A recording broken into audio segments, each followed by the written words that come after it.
Hello? Check. 1 2 1 2. Hello, hello, can you hear me? La, la, la, la. Check 1 2. La, la, la.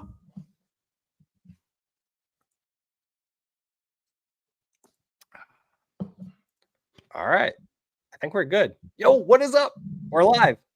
Hockeytown Rundown here with you, the boys, Matt and Zach, on this beautiful NHL draft Friday night. It is currently 6:21 p.m. Yes, we are a little bit late. Sorry about that. Matt had some traffic, and then I'm assuming you probably ate really quickly as possible as you could. Thanks for hopping on so early, buddy. I appreciate it. Oh yeah, it's no worries. I had a lot of traffic getting from the bedroom to the living room.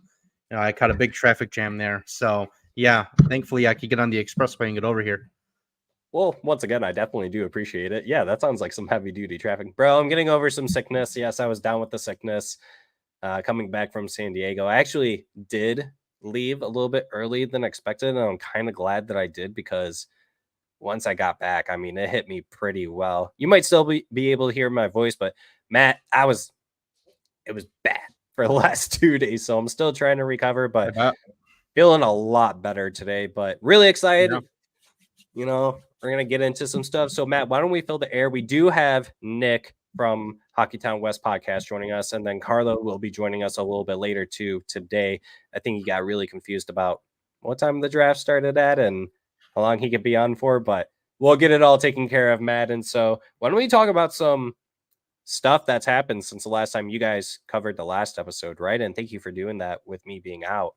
Um, so, game 7, you guys talked about it. Matt, overall thoughts, game 7, the Florida Panthers, the Stanley Cup champions, and a 2-1 victory.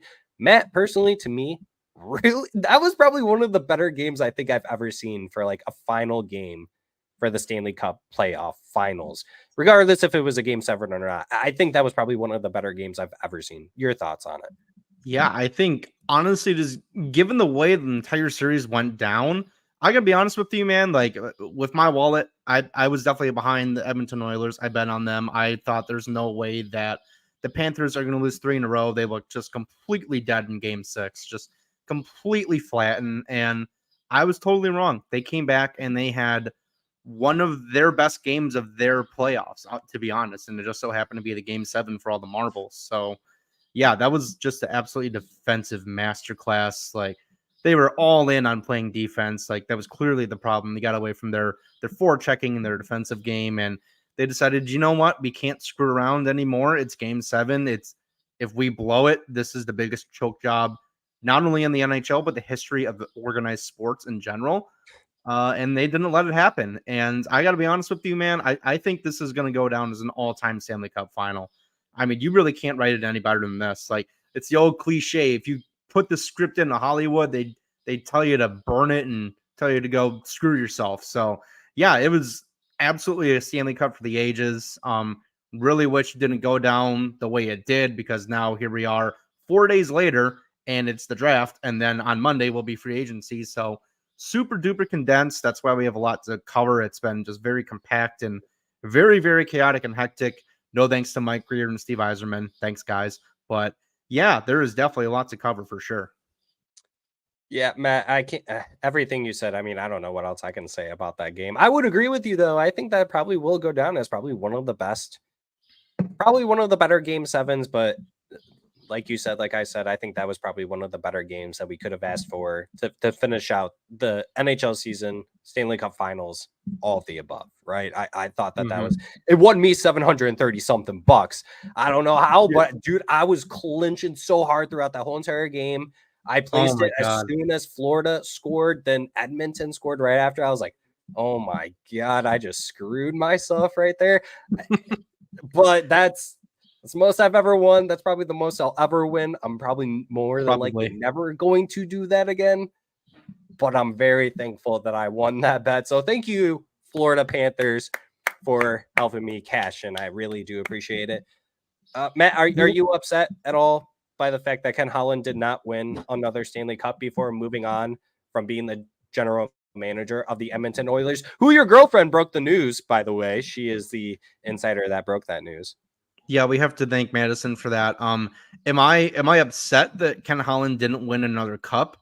No, I'm not upset because he literally was putting up roadblocks left and right to make sure that McDavid didn't win one. Like, what has he really done to help him, to be honest, other than signing like Hyman and I don't really know what else. I mean, did Kane? he draft Bouchard? I don't know if he drafted Bouchard. Maybe that was Shirelli, but I mean, not really. Like, see you later.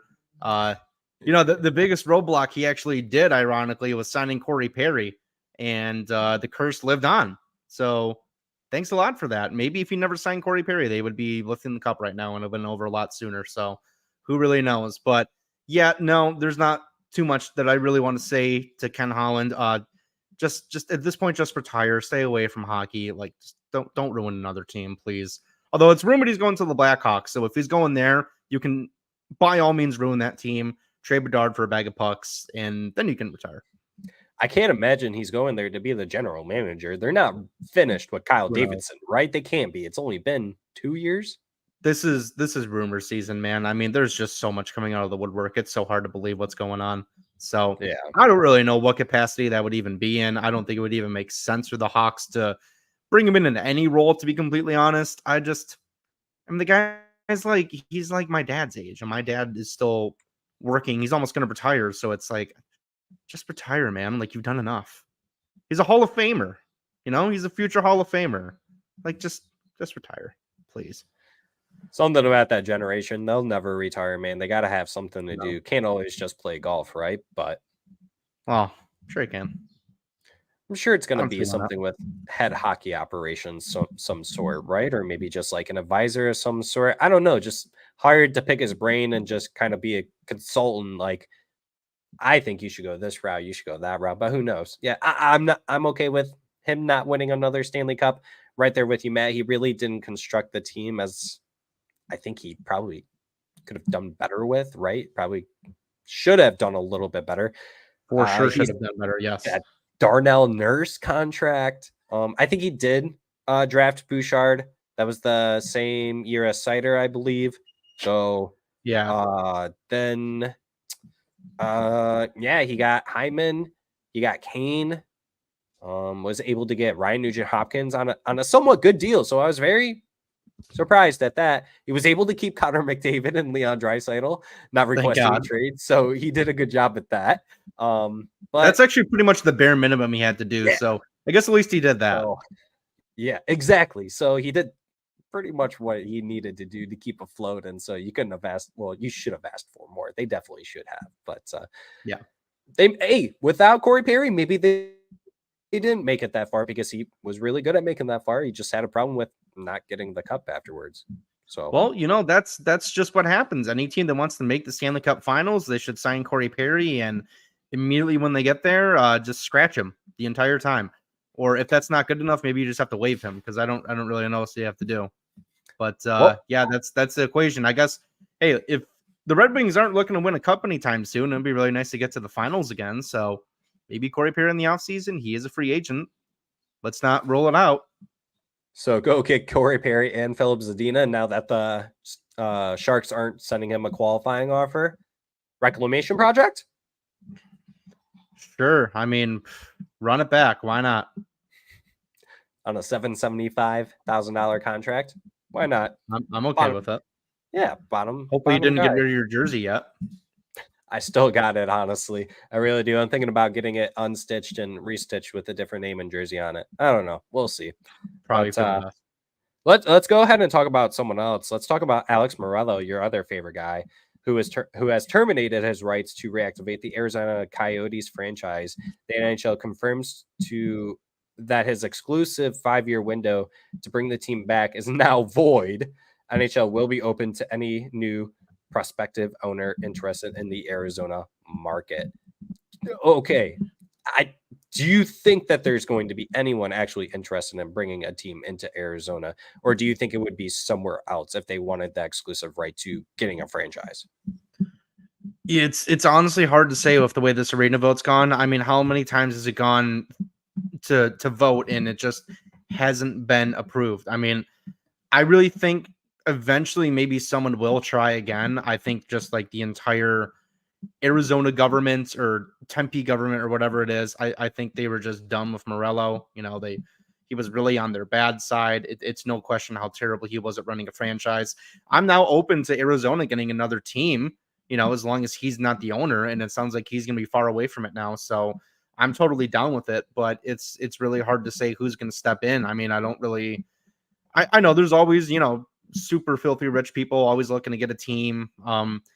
I think Bettman's still, even without the ownership group there now, I think he's still going to prioritize Arizona in expansion over anyone else. I mean, it's kind of just like that was the deal all along before he walked away. So I don't know. I mean, you and I, maybe we could pull our money together. We can get Derek and Carlo involved. It would be kind of cool to get a team out there. We could call it the Arizona Rundowns or something, and that would be nice. Or maybe we could buy some stock in the Moon and send a team up to the Moon. I don't know. There's a lot of different ways that we can play this. I'm down for it. We're naming them the Orbital Mooners right now. I like that name. The Orbital Rundowns? That one, Orbital Mooners. Sounds good to me. We'll figure it out when we get it. Yeah, for $1. Get it for $1. That's every great team's got to start somewhere, right?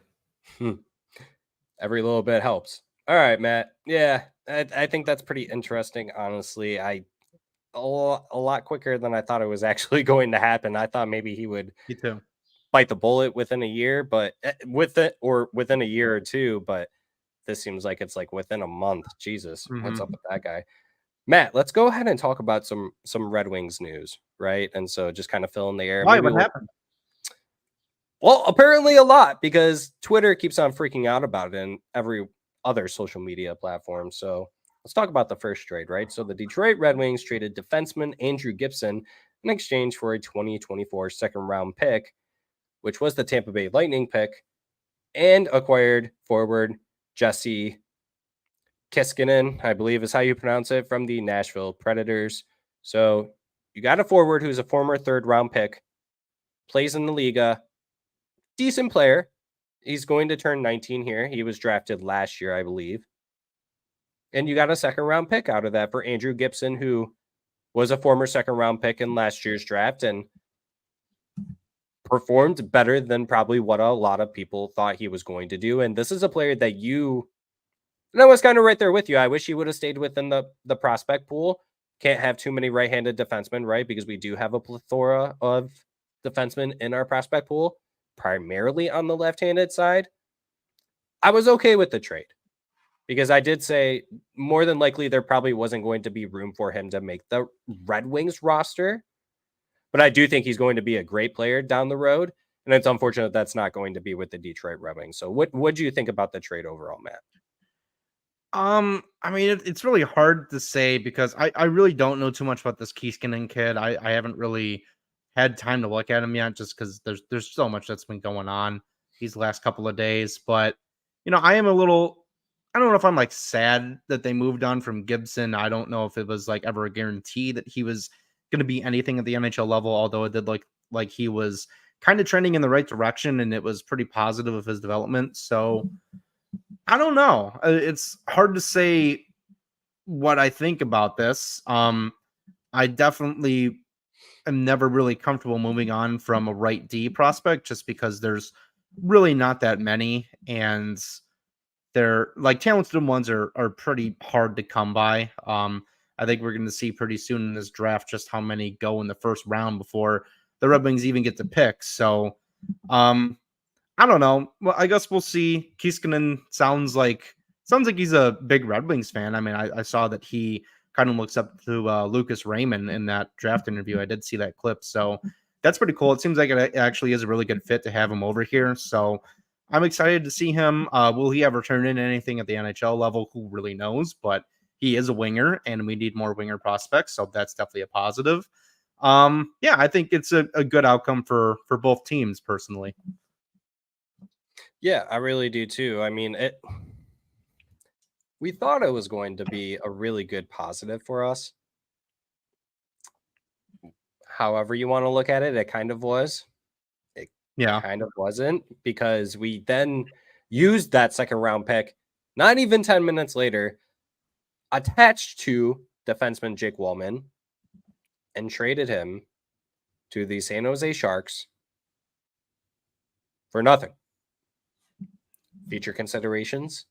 Mm-hmm. Technically nothing.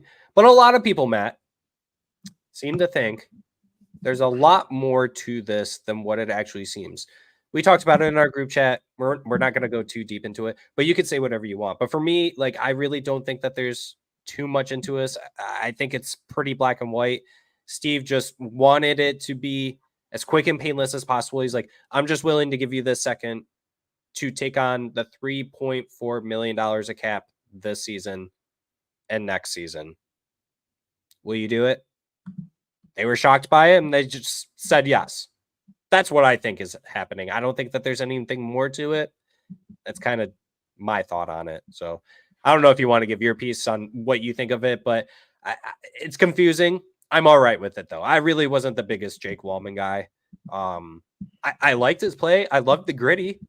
I want to know who's going to be doing that for us next season now that he's gone. But yeah, man, it's just one of the more confusing trades that we've seen, especially with some of the other trades that came out right afterwards, right? And it's like, what you couldn't have, like, I feel like you could have just traded him for the future considerations without attaching the second.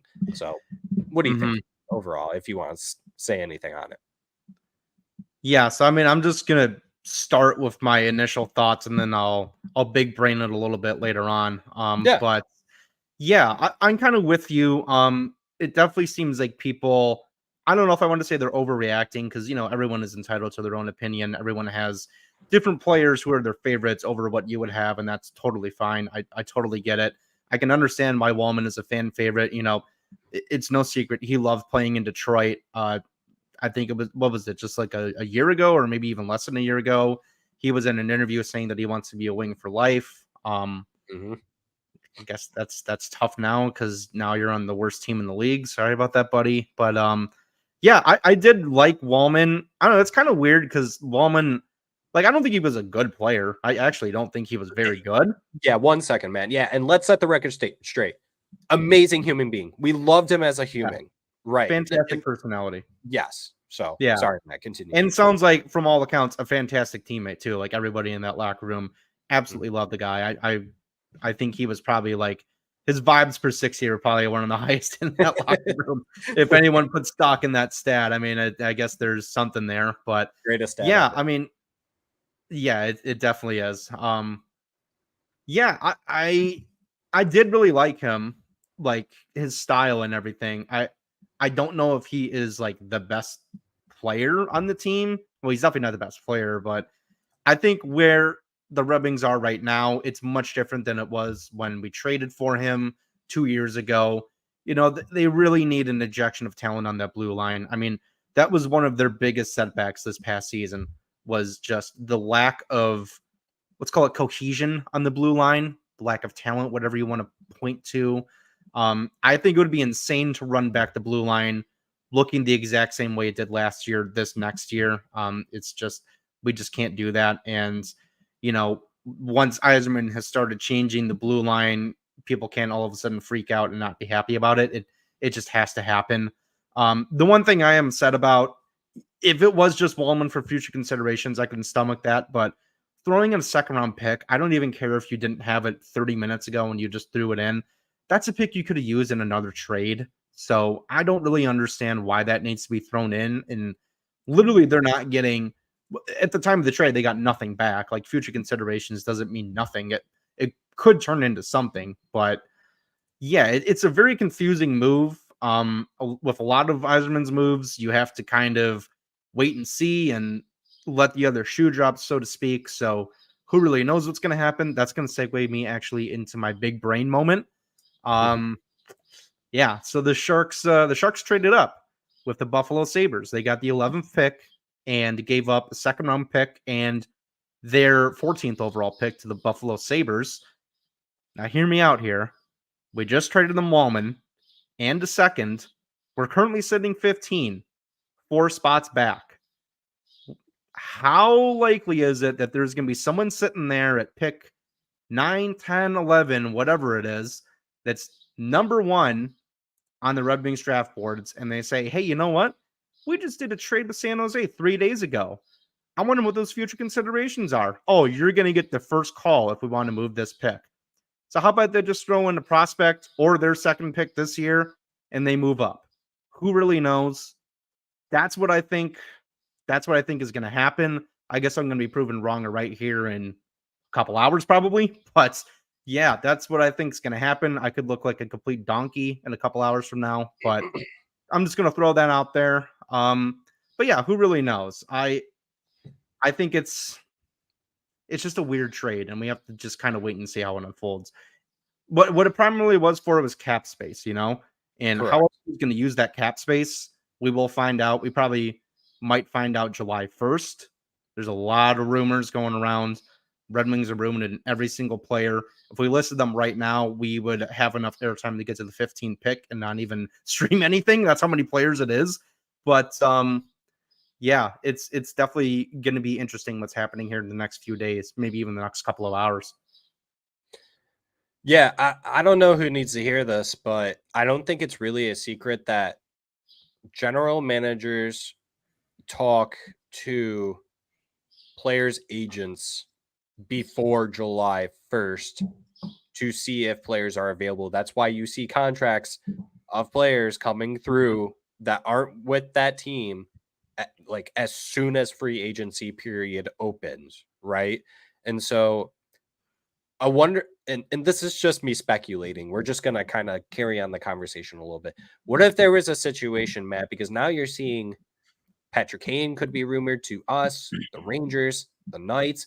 Then you see Stamkos potentially not going back to Tampa Bay. What if Steve Yzerman was talking to some of these agents of some of these players, whether if it was the players I just mentioned or not, and realized I have a shot at getting this player.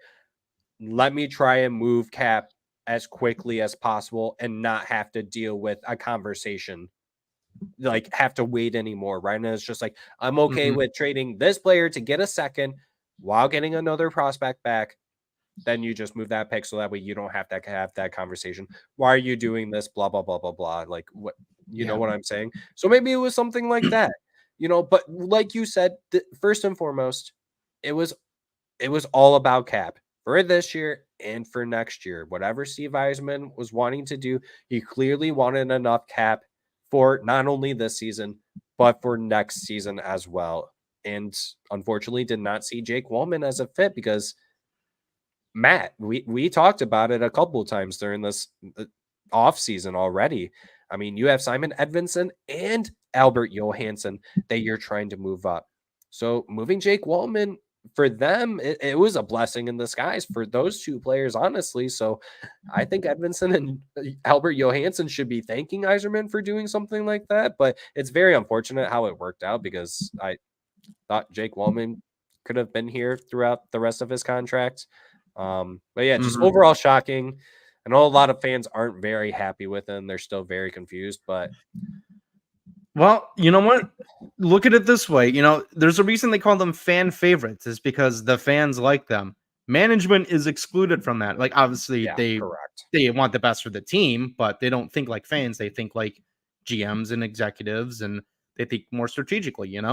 Uh, in this stage of the rebuild, like no one's like pretty much everyone is expendable. Like seriously, who's like the can't touch players, like can't move players, like Larkin, Sider, Raymond. Does the list stop there? Does it keep going after that? Maybe you can throw in a couple more people there, but I mean, that's just the reality of things, right? Like there's a price on everyone. I mean, honestly, on the guys I just listed, there's a price, but the price is insane and no one would pay it, but there is a price there. Um, yeah, that's kind of what it boils down to. And let's also keep in mind, let's think back to the end of the season. The Red Wings as a team decided the best way to make the playoffs was to not play Wallman in the lineup. He didn't play down the stretch. So I I don't really know. I don't really know what I'm trying to say here. He was definitely an expendable player. I think they should have at least tried to get some other teams interested and see what they could get for him. The whole thing feels rushed. It feels forced. But the end result was to clear up cap, and that's what they did. So I don't think it really ends up mattering that much.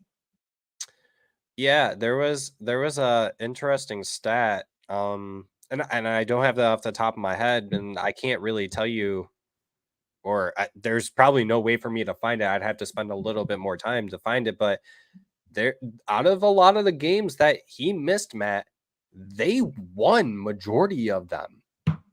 Mm-hmm. We called that, or I think I did, maybe all of us did, or someone did. We noticed that. We said that. It was no like there was a correlation there, and maybe Steve Eiserman saw that. Someone else in the organization did. I don't know, but something happened to where you just signed him to that extension last season, right? 3 years. You were very quick to give up on him. You did the same thing with Justin Hall, but you weren't going to give up on him when you only played him, what, like 20-something games? Mm-hmm. But that just goes to show you how deep the left-handed D side is compared to the right. Yeah, I think we're just at this point agreeing with each other, so we can kind of move on from that topic. No, we 100% are. Yeah, and in terms of that, let's see here. Now I gotta hold on. Uno momento while I pull up some stuff. Yeah, with that being said, yeah, the Red Wings now have just under 34 million cap space, and Matt, they're rumored to be involved in almost every single free agent in the market right now. So, Matt, real quick, I know that we're gonna be doing a future episode here with July 1st upcoming free agent frenzy episode, but who's on the market that you want? Who do you really want? I'm assuming you want Kane, just like everyone else, but who do you really, really want? Man, now I have to change my answer because you shouted out Kane. That's exactly what I was going to say. So you're in my head, man. Talk about Kane. Go ahead. No, I mean, honestly, it comes back to Kane. You know, like he's such a good fit for the team. We've already seen that. You know, with all these guys that you're talking about, like, yes, would it be awesome to have a Gensel, a Stamkos, Zadorov is available now. Yeah, all those players would be amazing. Montour's available now. Brady Shea. I mean, they're in on all of them pretty much. Like, yeah, it would be amazing to have those players on the team. But we already know what Patrick Kane looks like in this lineup. We already know how he fits into the team. I would love to run it back with him. I really would. And are those other guys I listed off better options? Maybe some of them are, maybe some of them aren't. But no, they have a lot of cap space. I guess we don't really have to spend all the time on Kane. You know, the blue line definitely needs a big upgrade. Sider needs a partner. Is Evanson ready? I don't know. He will be at some point, but I don't know if he's ready yet. How about a Montour? How about a Zadorov? I think Zadorov would be a fantastic fit on this team. I think he would be a fantastic, and I kind of wish. Well, I don't kind of wish, and Nick, hurry up and get here. We need you, buddy. We want you to kind of give your take on Simon Edmondson and how he would fit in the first pair if Steve Yzerman and Derek Malone were to go that route. I just want to clarify. I'm not saying that he's going to completely poop the bed as his partner. I think eventually that's the plan, right? That he's going to be his partner. I just think, I mean, the guy, does he even have half a season of experience in the NHL? I don't think he does. Like, I think it's a little rushed right now to put him on the first pairing. That's just me. But I mean, eventually we're talking, well, like 2-3 years down the line, I could totally see him being his partner. Like, who else is going to do it? Yeah. Oh, yeah, 100%. And I'm right there with you. Do you really want to throw him out to the wolves like that? Like, for the first 20 games, do you really want to see him? Not saying that he's going to get pooped on, like you said, but, you know, there's going to be games where he looks really good, and there's probably going to be games where it's like, oh, boy, you okay? Like, you know, so it's for a lot of the fans, are you okay with that and knowing that there's a good chance that you might fall back a little bit? And that's kind of the sacrifice that you have to think about that you're willing to make, right? If you want something like that to happen, because he's not going to be Cale Makar. He's not going to be Quinn Hughes. He's not going to be a top guy right away. Could he be? Please, sure, I hope so. Simon Edmondson, please. Yeah, please. But, you know, just the realism, right? Being realistic about it, Matt. Like, let's give him a little bit. Let's put him in a top 4 role, I think, as a second pair guy. Mm-hmm. I think he could be good. You know, a little mistake here, a little mistake there. I can get over that because guess what? He's not even 22 yet. Go ahead. Yeah. Figure it out. We'll give you the time. So yeah, I'm right there with you. I think finding a good pairing defenseman with Sider and Matt. I'm gonna pull this out because the rumors are Shaken Ghostbear could be coming back to the Red Wings. Do you think that's the guy that they want to pair with Moritz Seider because he technically shoots left. I know he was on the right side majority of the year, but he shoots left. I mean, just the whole thing of his defensive liabilities, I don't think that's the best idea. Right. But my God, it's so hard to really say who's going to do it. Like, do you trust Oli Mata to do that? I don't really trust him to do that. It didn't work with Sherratt. It's not going to work now. It almost kind of seems like if they don't add someone, it might have to be Edvinsson and just hope for the best, right? I think he could do okay. I mean, just given the style of his play and obviously his size and physicality, I think it'd be okay playing some tougher matchups. It's not really ideal, but I mean, there's a reason they drafted this guy 6th overall not too long ago. Eventually that's what he's going to be. So I guess let's see what he can do now, right? But that's kind of why I'm leaning towards I want a Zadorov, I want a Brady Shea. I think those players really could thrive in that role. I think they're cut out for it, and I think that's what Seider needs because he played the toughest matchups of pretty much any defenseman this past season. Sometimes worked out for him, sometimes it didn't. I think overall he's fine doing that, but I want some of the burden off him because our poor boy, his back is going to break carrying this defense. Yeah. And we can't afford to have that happen or else we'll lose by 10 every single night. But yeah, it's a really tough one to answer. Like if we don't really get an upgrade, who's better for the job than Edvinsson? That's a really tough thing to figure out. And that's kind of where, and I don't mean to cut you off if I did, but then that's kind of where I'm kind of agreeing with you, where I think instead of upgrading the left-handed D side, like getting someone to be a good pair for Seider, just make it Edvinsson now. Upgrade your second pair right-handed D because God forbid Mo Seider actually gets injured finally and he's out for a decent period of time. Knock on wood. But like, God forbid it happens. And then what? Your top right-handed D pair is either Petrie or Hall. I would feel bad for I almost Edvinsson. puked with you saying that. I'm not even kidding. I almost puked in this potted plant sitting next to me. So that's kind of where I'm getting at is if you can get someone to be, if the situation does happen, then at least you have someone to cover for him when and if he goes out, if that happens, right? And so that's a huge important thing that you got to think about. Thank goodness it hasn't happened yet, but eventually it could happen. I don't want it to. I think just you need to plan for that to happen, right? Like we've seen this dude take pucks off the shin before, and like we thought the guy was like we thought his bones were shattered and turned to dust, and then he's back on the ice the next shift. Like eventually, he's gonna have one hit him that's really not gonna feel good, and he might be out for a while. So yeah, you need to plan for that. You really do. If failing to plan is planning to fail. How do you like that one? And that's and to bring this up, and I think Steve did a good job at that last offseason. Do you think that he actually predicted that he was going to need 3 goalies based on injury, or do you think he realized that one of them was going to end up not working out and he had another one to fall back on? Or do you think maybe it was a mixture of both? Because he played that out very well. I think last free agency, he just cooked a little too hard, to be honest with you. I mean, seriously, like look at this roster. Like we're talking about buying out Hall right now with the buyout window open. Like Andrew Kopp, what's going to happen with him? Can you offload him? Like he's been cooking a little too much in free agency. I'd like to see him just make one big move that helps the team and then just chill for the rest of the time. Seriously, I want him to cook something really nice up and then just be like, that's it. I don't have to do anything. Because you know what, Zach? A lot of teams, their biggest mistakes happen on July 1 every single year. They really do. We've seen that quite a few times in the Holland era, Matthew. We've seen it a few times in the Yzerman era. I mean, it's true for us every year. Is it not? It's pretty true for majority of the teams, I would say. Yeah, but you're not wrong. I mean, yeah, that is true. Pretty much a lot of teams' mistakes is July 1, and you always tend to overpay. Maybe it's a little different. We're so used to like that flat cap era for the last 5 years or so.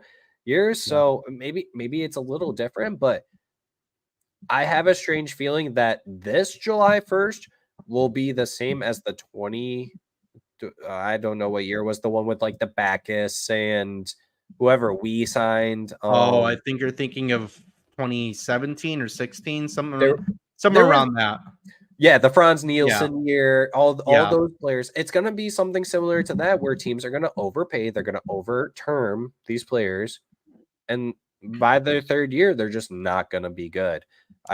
And I think because of the cap going up, a lot of these agents are going to try and penny pinch these teams as much as possible to try and get out as much as they can because of that cap going up, and be like, oh, in 2 years, like it's going to be up $10 million, so it doesn't matter. But it's like, yeah, but I'm paying this guy $8 million to only put up 10 points or 15 points, so yeah. And it's funny you put it that way, because even this year there's some pretty high-end free agents. So there are, but it does always happen that way, right? Where like Oh. teams around, like every team, like it's like an arms race on free agency, right? It's just a race to see. It's a very reactionary league. Like, oh, you just signed this centerman to a 7-year deal and you're my division opponent. Well, I guess I really need to shell out 5 years, $5 million for Andrew Kopp.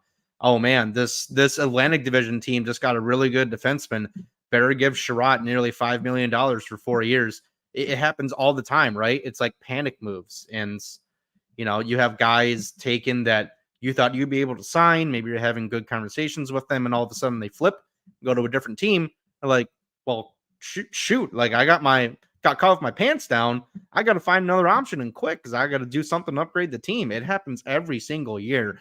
And I know I'm using the Red Wings as an example, but it happens to a lot more teams than just the Red Wings. So who do you think this year is going to be the team that messes up the most? I kind of feel like it's already the Washington Capitals going after Pierre-Luc Dubois, Matt. Yeah, I mean, I know that's not free agency, but that might be the favorite answer right now. That answer is minus 1,000 right now betting. Yeah, it's hard to really say. Ironically, I would love to add this player, but I think whoever gives like Gensel a $7 or $8 million deal, or 7 or 8 year deal, excuse me, it's giving the team that messes up, because that's a guy. I just want to say that I would love to have him on this team. I would give him maybe like a 5-year deal at max, though, but that's just he's not going to want that. So I think whatever team signs him long term is probably going to mess that up. I think so too. Yeah, a player that I want them all, Matt, honestly. But I was talking about a little bit. We never really went into it. I'm really excited about next year's free agency class, because you got players like Mitch Marner. I think Leon Draisaitl's in there. There's a couple other big names too, and so we're just gonna have to wait and see. But going back to the Washington Capitals, they also traded for Andrew Mangiapane, which I don't know what I actually like that move for them. I just don't know what their overall plan is, though. Like, it's very. Yeah, I don't know what they're trying to do. I don't know what they think that team is. I do like that move for them, though. Like, he's a younger player. They got him for a 2nd round pick. He scored like 20 plus goals not too long ago. I do like that move for them. It's a way better move than PLD, like for sure it is, but that's not really saying much. Like, they could sign me to a 10 million 12-year deal and be like, well, at least he's not PLD. I'll at least be fun in the locker room. I'll bump some tunes. I'll get some brews. I'm not going to be a locker room cancer. But yeah, I don't know what that team thinks their future is, because really all it is Ovi's going to get the record, and then they're just going to fall off a cliff. And he's going to go back and play in Russia. I don't know what they think they're doing, but boy, yeah, they're all over the map, honestly. Starseeker commented and wants to know, where does Stammy land? Steven Stamkos, Matt. Does he actually land with the Detroit Red Wings? The rumor is that he turned down an 8-year contract worth $3 million AAV. Wow. Matt, did you know that they actually did almost the exact same thing to Alex Killorn, and he left to a team that offered him like a 4x4 or 6 or something like that? So they tried doing the same thing to Alex Killorn. So not surprised that Stamkos would say no to something like that. So where's Stamkos go? All I got to say about Stamkos is it feels like 2015 all over again. We've done this song and dance before. But yeah, this time it actually feels like he is going to leave. It's a lot different this time around, right? Like, he's won 2 cups. We know the entire season negotiations haven't done well. I mean, if that what you're seeing is true and he turned on an 8-year deal, that's kind of crazy. I mean, that leads me to believe it's about money at this point, right? Because that's not a whole lot of money over 8 years. But 100%. yeah, it's definitely about money, and who's got more money than Steve Eisenman right now? So it think makes there's sense only that like they're the 4 front teams. runners. Eisenman used to be his GM. They have a relationship. I don't know how good that relationship is these days. Wow. Okay, the draft just started. They're showing the sphere. This is the coolest thing I've ever seen in my entire life. I'm sorry, I got distracted. No, you're Like I good. just saw the entire logo. It was just like the ceiling going all the way down. That was pretty cool. Okay. I don't even know where I was. What was I saying? Oh, it's Stamkos. Yeah, I love Stamkos as an option. I don't really know what a contract could look like. I mean, maybe like a 3x7 or 3x6. That could be a pretty good deal. Really, even maybe a 2x6 makes more sense because he's a guy that's gonna help you get into the playoffs. Like if Kane leaves, that's a pretty good replacement right there. Like he's pretty much gonna pick up his production and honestly probably score more goals than Kane did. Like I think it's gonna be an even bigger upgrade. I think he fits this team pretty well. He brings a veteran presence, and I know that's kind of like that gives us PTSD when we hear that, but it actually makes sense for him. He can still produce. He can still play. Great veteran presence. He's won the cup twice, not that long ago. So I think he'd be a fantastic fit long term, or not long term. Sorry, short term on this team. Yeah, in terms of where Steven Stamkos is going to land, it could be anywhere. It could be on the moon. Yeah. Honestly, whatever's going to give him the best amount and also a decent amount of term. I don't know exactly what he could be looking for. I'm assuming as long as possible. Right. I mean, And we it know sounds like it's just like as much money as he can get, right? that too, right? But Yeah. I think he doesn't want a 1-year deal, right? He probably wants more than Oh 2. no. Yeah. Probably. No, I would go I'd ahead. imagine that he wants 2, maybe 3 at the max. I mean, how old is he now? He's like 34, 35. 30, He's getting up there. So, but he can still 34. play. I mean, you never give out term to 30 plus year olds. You just don't do it. That's why this Kane deal has gotten, so long. But yeah, he'd be a tremendous option for us. Really could help us get into the playoffs. And once the Red Wings are in their stage of their Iser plan, so to speak, in a couple years, that's really hopefully we're going to start competing for cups, right? So he'll be off the books just before then, and I guess that's when the Red Wings really could go big game hunting and getting the big free agents, the big deadline acquisitions. So I think for now he's a great fit. I really do. Now we all know that in Florida there's no tax, right? So if he's denying $3 million, if you're Red Wings, right? What do you have to offer him? Probably like 3x8, 3x7.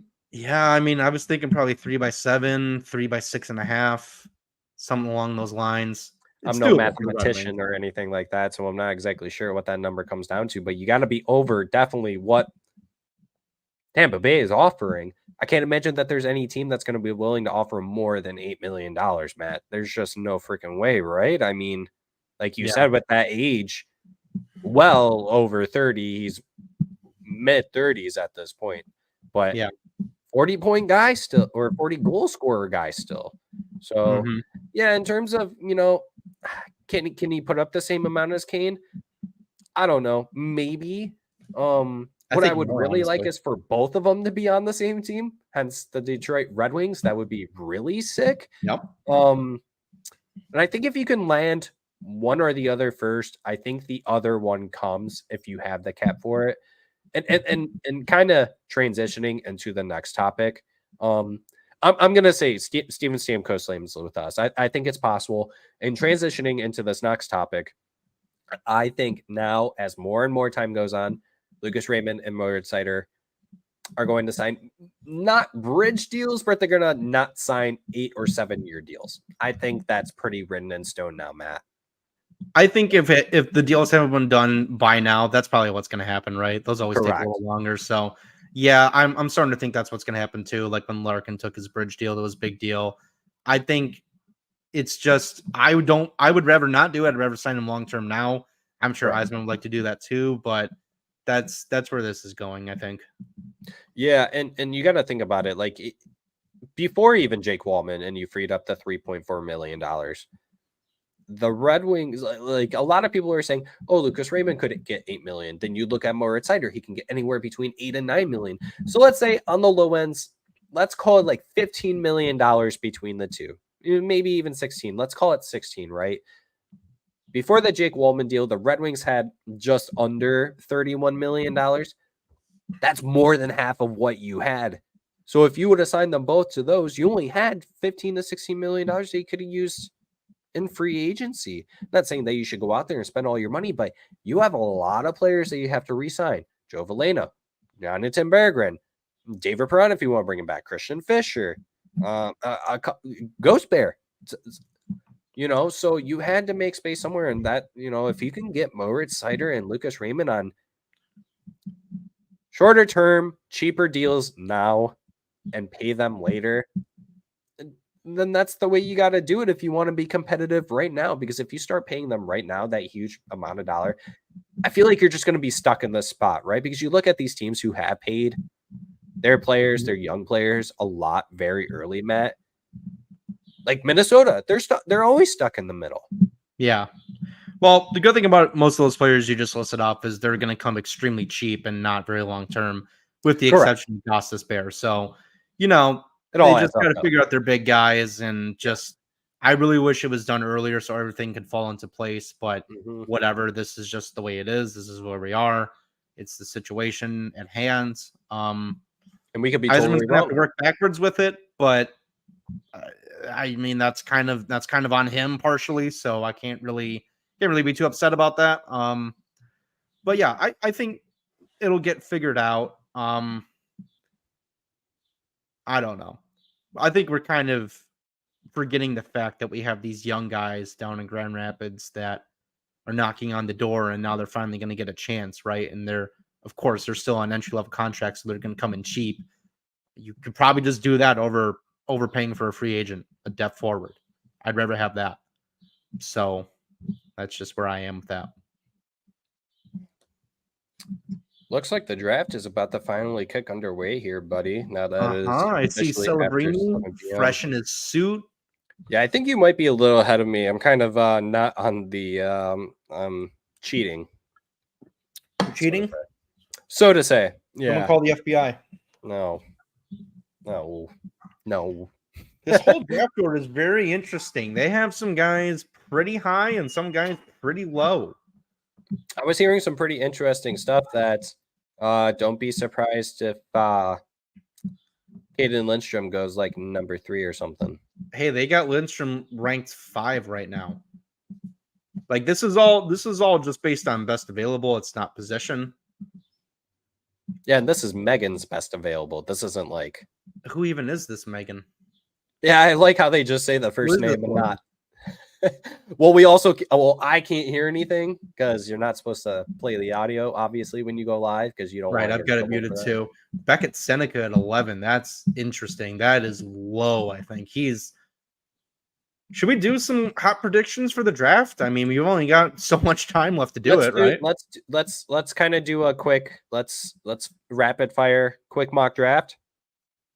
I'm down for it. It's just the two of us, just rapid fire. Rapid fire. All right. Give me uno momento. Let me pull up because I don't know the exact order. So give me 1 second here. I mean, I could use what's going on, but it doesn't really help because it keeps going so fast. All right, we'll wing it. We can just wing it. Oh, Gary Bettman's live. I'm glad I'm muted for this. All right, man. I'll let you go first. The San Jose Sharks select who? They're going to select Stein Solberg. No, just kidding. They're going to get Celebrini. Okay. And then I have the Chicago Blackhawks. I was scolded, or someone was. I can't remember who picked for the Blackhawks last time that they didn't select Demidov. So I guess I'll pick Demidov for him this time. So that way I'm not scolded. So okay, I like it. Who do you have for the Ducks?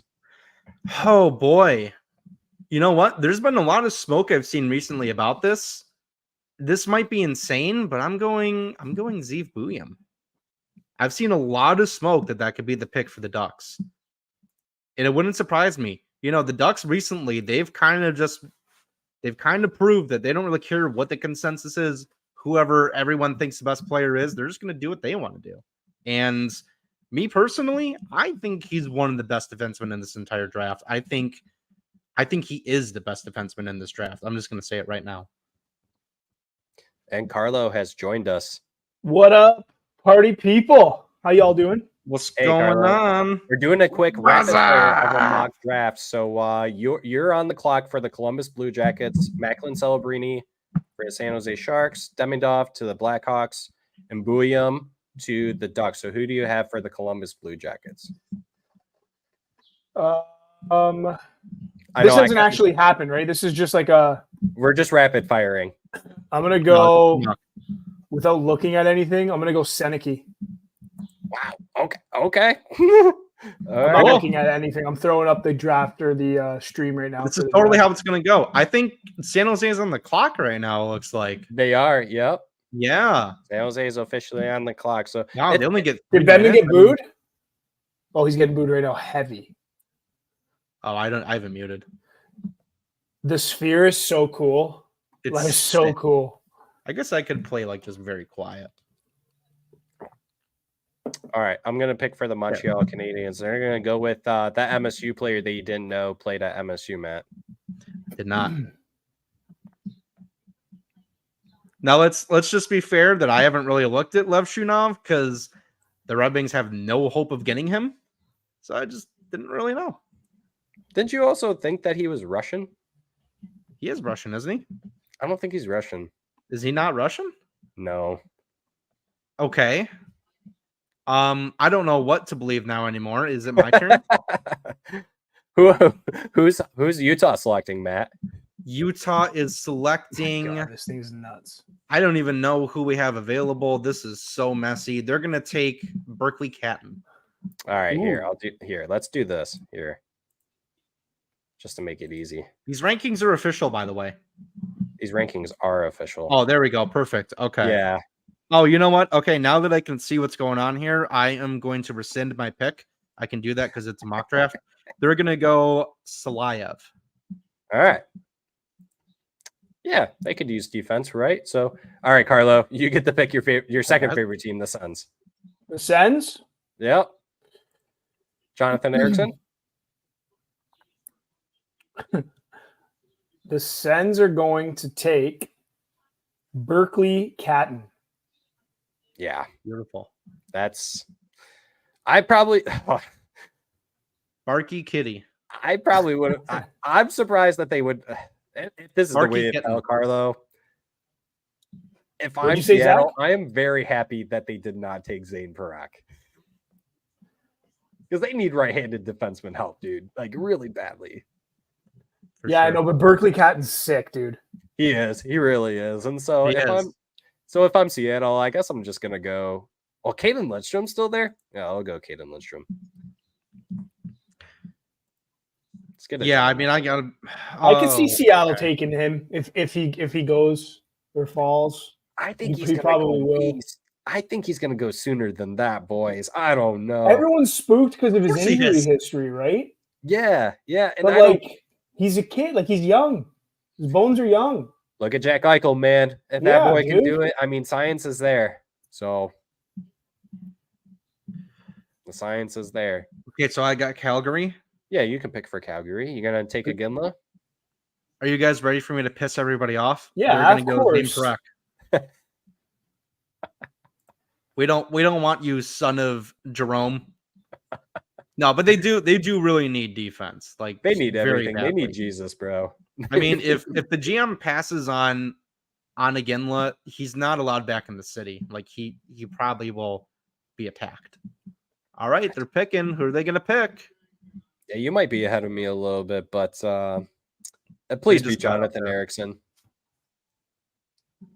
Gary Bettman looks pretty rough, but yeah, the sphere is really cool. Oh, it's so sick. The sphere is amazing. Kind of disappointed I'm not there. It's all Derek's fault. He lied to me and said tickets were like $150 or something like that. And I told him, like, dude, I'm pretty sure they're only like 50. I don't know if you guys ever played the game Detroit Become Human. It's like the game where you play as like an android and you have to like fit in and be a human and stuff. Is that good? I've always wanted to try that game out. It's a pretty sick game. It's Is pretty it? cool. It's kind of like a Last of Us style game where it's like a playable story, but it's a very fun game, kind of like similar to like LA Noire. But you know, Beckman kind of looks like the android in that game, just like he's trying to be human. I gotta look at the game now. And Jumbo. Yep, Jumbo makes the pick. Oh, Jumbo. There it is. There he is. Macklin Celebrini. Congratulations to my friend Matt Ice, who is a big San Jose Sharks fan only because he loved Sharks as a kid. He's from Michigan. But congrats to him on getting an elite forward. The worst kept secret for the last 2 months. Pretty much, yeah. It's got to be great for him knowing they get to go play with Will Smith, William Eklund, cool. Whoever else that they have over there. I really don't even know. Couture? Couture's still. Who is it that's still over there? That's stuck on like that. Couture's still there. Yeah, Couture. Okay. Like really the only original. I think he's the only player left, besides Vlasic, who was on the Cup final team.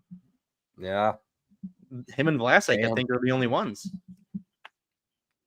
Dylan Larkin's the only one left on the Red Wings team that made the last playoff run. Yeah, that's probably a good thing.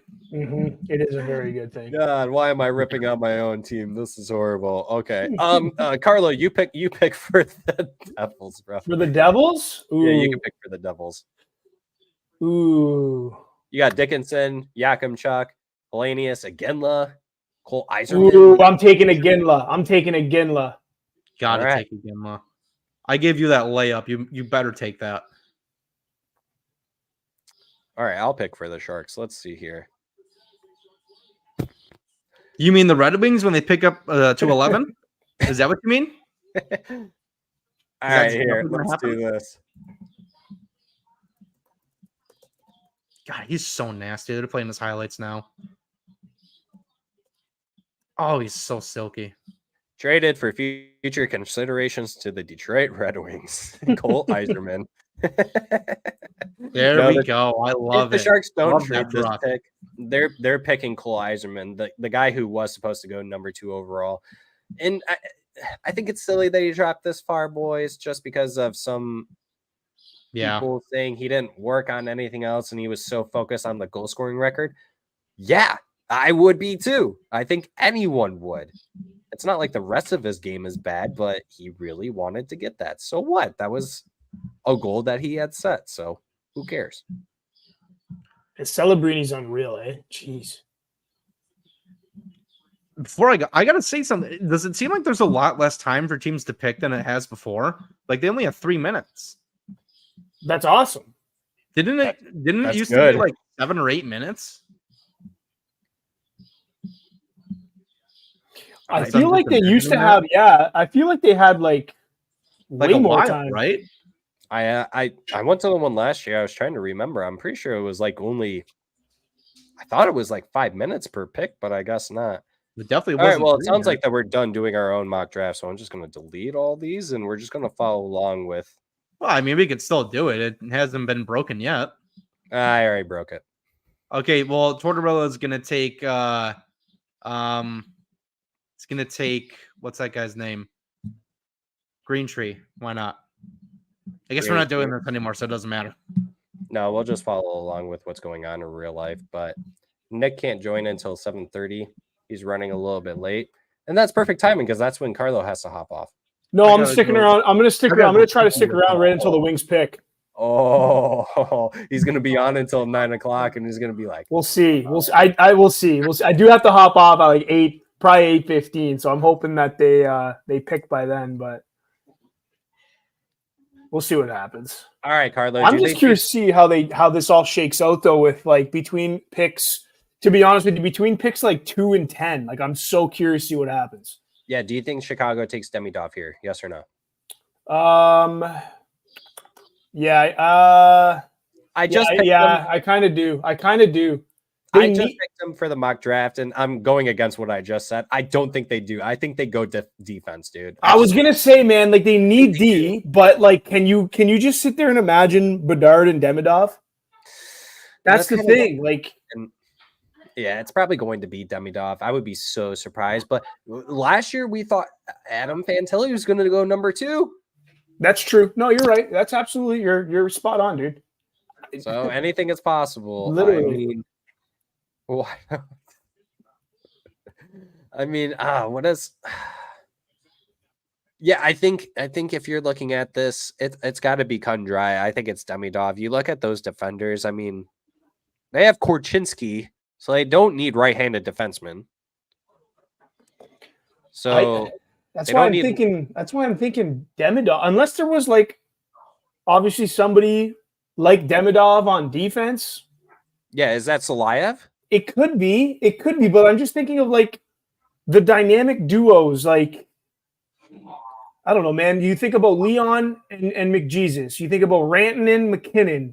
That 1-2 punch. That could be that 1-2 punch. That's the way I'm looking at it, at least. But we'll find out soon. I hope you're wrong. I know. And Hawks fans are ripping on us right now. Cry some more. Yeah, I mean, what do you expect? I'm sorry, I don't like. Cry some more. Your team is gonna be sick in 5 years. You guys don't like us either. So what is it? Like, who cares? When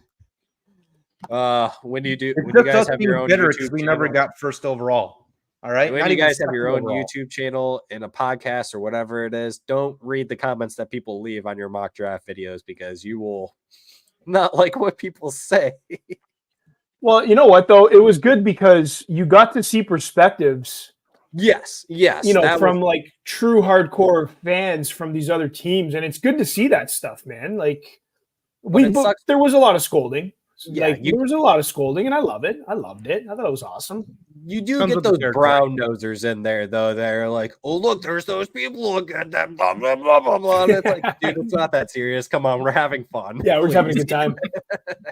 We're trying not to be biased here, but we are very biased. Yeah. Okay.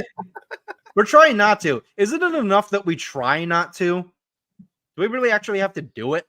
We're going to change our name from Hockeytown Rundown to Unbiased Rundown or something crazy like that, you know? So, all right, 30 seconds change left. Our name to the Blackhawks are Rundown. How about that?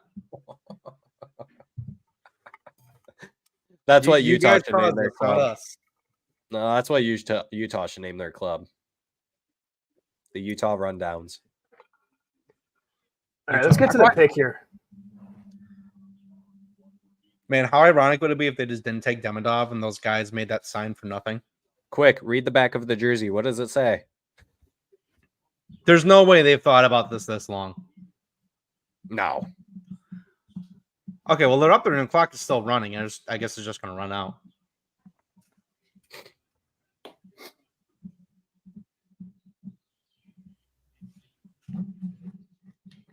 Well, they have Megan's best available has Levshinov ahead of Demidov.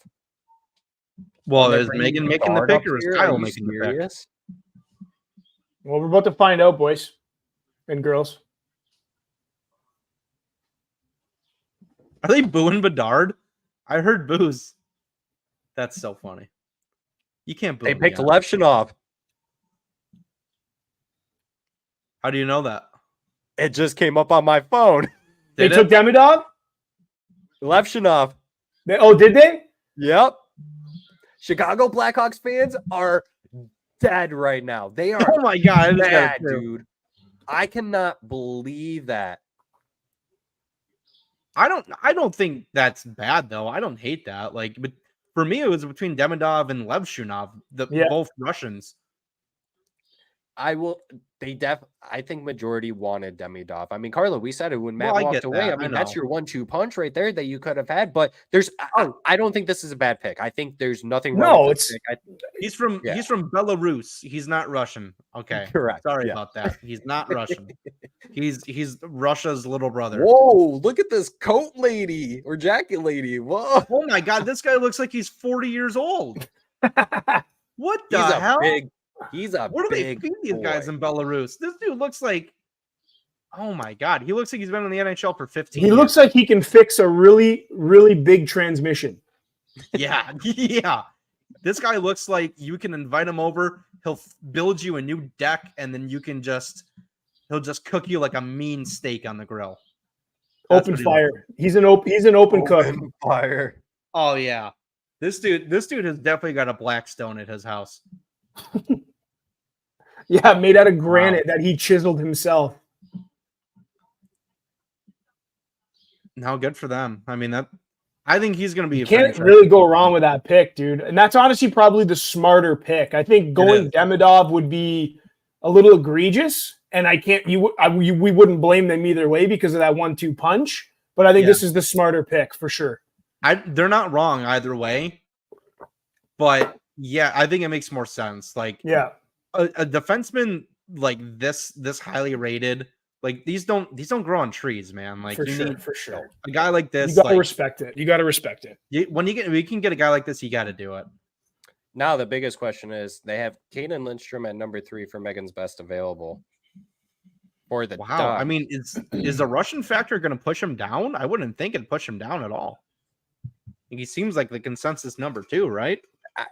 Something about. I mean, does Demidov fall to Columbus? I don't know. The real question is are they going to take Bouillon? Who was Anaheim favored to take Bouillon? Like, I just saw somebody. I think it was Pagnotta that posted it. Yeah, I saw some smoke about that. I don't know who it was from. Need that right-handed D after trading Drysdale for Gauthier. God, she's so awkward. Why was she touching him like that? She like grabbed his arm. Will you fix my car when we get home? Hey, dude, can you run some brakes on for me? He's like, lady, get away from me. Oh, we're horrible people. She kind of, oh man, she looks like the lady from The Incredibles. I was just thinking that. It's the haircut. It's no disrespect, but that's who she looks like. She looks like Uma Thurman. There, that's a nicer one. Is that her name? She looks like Uma Thurman. That's that's her haircut. It's like, you ever seen Pulp Fiction? That's like her haircut. Oh, yeah, the Pulp Fiction lady. Yeah, that OD'd. The OD lady in Pulp Fiction. They had to jam it in her heart.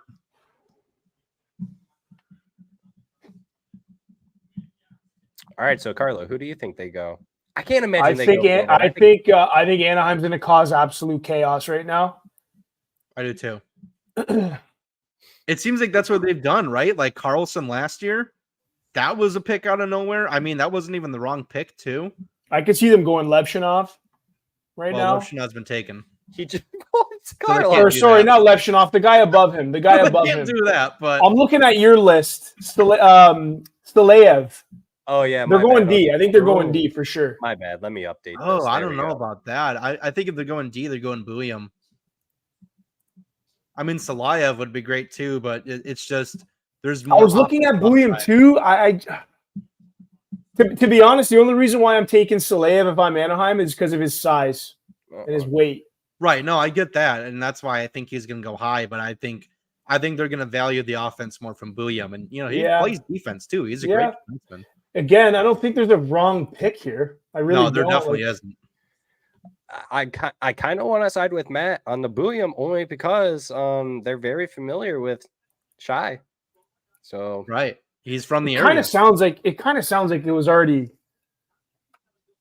Bouillon. Like everyone's kind of reporting. Well, not everybody, but there's been a lot of reports on it. Oh, what does the jersey say? What's on the name? What's on the back of the jersey? What's the name? Flip it over.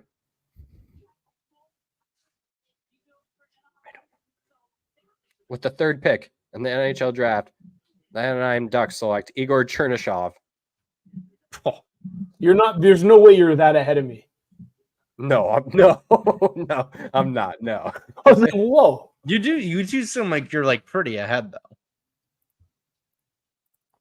Yeah, which is surprising because I'm not like. Well, I get the tweets faster than anything else. So. Yeah. I bet if you were scrolling through Twitter right now, you'd see the whole draft. Here we go. We're moving along here, boys. Okay, so you got Bouillon. I'm calling my shot. It's going to be William. Okay. Wow, they're taking forever to make this pick. Holy crap. Did they just yap on and on?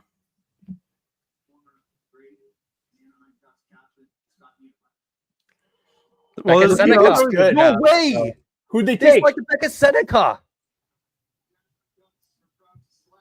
He's even shocked. Look at his freaking face. Holy crap. They took Didn't I Seneca? tell you? Yeah. Didn't I tell you they my always God. do this? Anaheim just caused chaos. Wow. I cannot. And I got to be honest with you guys. That's The not Red Wings even are going to get a bad good pick. player, boys. It's not even a Yeah, I bad think pick. so. I think so. You think it is? They're picking on my screen right now. You're way ahead of me. Wow. Like, oh my God. This is like when Sider got drafted. That's this guy's reaction. Literally. Yeah. I got to be honest, guys. It's insane, but it's not even a terrible pick. No. He's sick. he's Seneca's sick. He's I think sick. it's. I mean, we talked about him, boys, right? I mean, like, this is a player that he just grew freaking 5 inches know. out of nowhere. I know. You know, and just like he's going to be. Yeah, he's going to be a Okay, really- so let's play this game, boys, because we're Yeah, not let me update striking this. oil here. So let's just go with what position's being taken next. Is it going to be D or is it going to be a forward? Yeah, I mean it's Demidov still. Like I think Demidov's going to Columbus. I think he's gonna go Montreal. I think they're gonna take. Ooh. I think they're gonna take Salayev. You got to think I'm gonna about it call this way. Salayev. Okay, hold on. So you got to think about it this way. So I don't think they go. So the 1-2 punch situation. So you have Adam Fantilli. Do they want to put Adam Fantilli? I don't mean to say this in the wrong context, right? Are they going to put Adam Fantilli with Ivan Demidov, the Russian player, or are they going to go with a defenseman, knowing that Zach Werenski probably isn't going to be there that much longer, and go someone like Zeev Bouillon, Berkeley Catton, I like That's a tough Zane one. to Barak, answer. Aiden Lindstrom. That's tough to answer. You know what I'm saying? Like there's They There's could a go lot of any options. direction. maybe the Russia factor is still an issue in the NHL right now. Teams are just very scared about it. I did see a lot of mocks that Demidov would go to like Montreal at the latest. Yeah, So I don't know if he's gonna fall much further, to be honest. I'm gonna call it right now. I bet you Columbus goes Caden Lindstrom. If that happens, I think Montreal's gonna. I think you're right, Matt. I think Montreal will take him. the worst case scenario is all the good forwards go in the top 10. For us, that's the worst case scenario. I mean, there's some sick D in this draft, but I really, really want a high skill forward.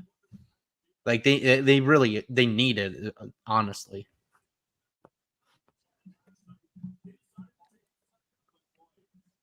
So what's the timetable, do you guys think, for is it Seneca or Seneki, however you pronounce it? What's the timetable? I think they said Seneca. Timetable for him to be in the NHL? At least 2 years. Yeah, I right? would say 2 years. I'd say it could be a year, honestly. He's already got the frame, right? He just needs to put on a little muscle. Like he's 6'3". I think he's got to spend at least. I mean, he could make the jump right away, but I'm pretty sure he's got to spend one more year. Oh, right. He would have to spend one more year. He's in the Yeah. CHL. Yeah. So it'll probably be 2 years. But he could come out of the CHL. I mean, we're sitting here talking about Danielson maybe making the team, and that'd be 1 year in the CHL. All it takes is one good camp, boys. We've seen that, right? Fair So, enough. That's all it really takes. I'd say 2 at the very least. Who is that guy in the middle? That's their GM, isn't it? Waddell for Columbus? No, their GM was on the left. I think that's their president on the left with the mustache. Well, maybe I'm wrong. I don't know. I think Waddell is the one in the middle. I should ask JR. One of the kids on the baseball team, his dad is in the operations department for the Columbus Blue Jackets. Really? Yeah. He's just in the other room, too. I wonder if I don't know if he's watching us. JR, if you're watching, Say something in the comments. God, the sphere is so sick. I don't know what you said, JR. Just post in the comments. JR, if you're also listening to me, if you could feed the dogs for me, I would greatly appreciate that. Check out Max Boltman's post of the sphere from the top. It looks so dope. It looks like he's outside. Sorry, JR. Give Zuko as much cheese as you want. I'm just listening to him do his interview right now back at Seneca. He's like he is in shock. Yeah, it's dude. Like you get his voice. He is in complete shock. Look at that draft board on the sphere, dude. This is freaking insane. This is so cool. Oh, mine's just a hockey net. I thought. There it goes. Now it's a board. I thought the Nashville draft was cool. Like I kind of wish that I was there now. All right, Zach, you're gonna have to like wait 10 seconds because you're ahead of everyone. I'm sorry, I can't, boys. I can't. You're gonna have to mute yourself and be like, "What?" I'm calling Salayev here. All right. No lip readings here. Then I'll mute myself.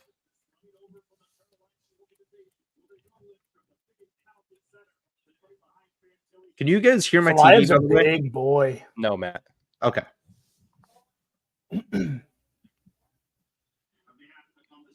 All right, let's see. Come on, Don Waddle. Waddle. Rick Nash? Sounds like it. Yep. Rick Nash. I thought he like kind of hated the organization. Caden Lidstrom. Really? Wow. He's gonna be sick, dude. He's gonna be sick. People are gonna. I really do think he is a top 3 player. I mean, not obviously being at 4th, but he's gonna be really, really good. They have him listed as a center. You already have Adam Fantilli. If Adam Fantilli doesn't work out, you could put one of them at the wing. But there's your 1-2 combination if that's what you want in the future. So good for them. They're smart pick. Smart pick. With that said, yeah. Can I say something without everyone getting mad? I don't know. Maybe. I won't get mad. So I'm gonna just preface this by saying there's nothing wrong with this at all, but I did not know that he was black. The name Caden Lindstrom, I don't know. All right. I was not picturing that.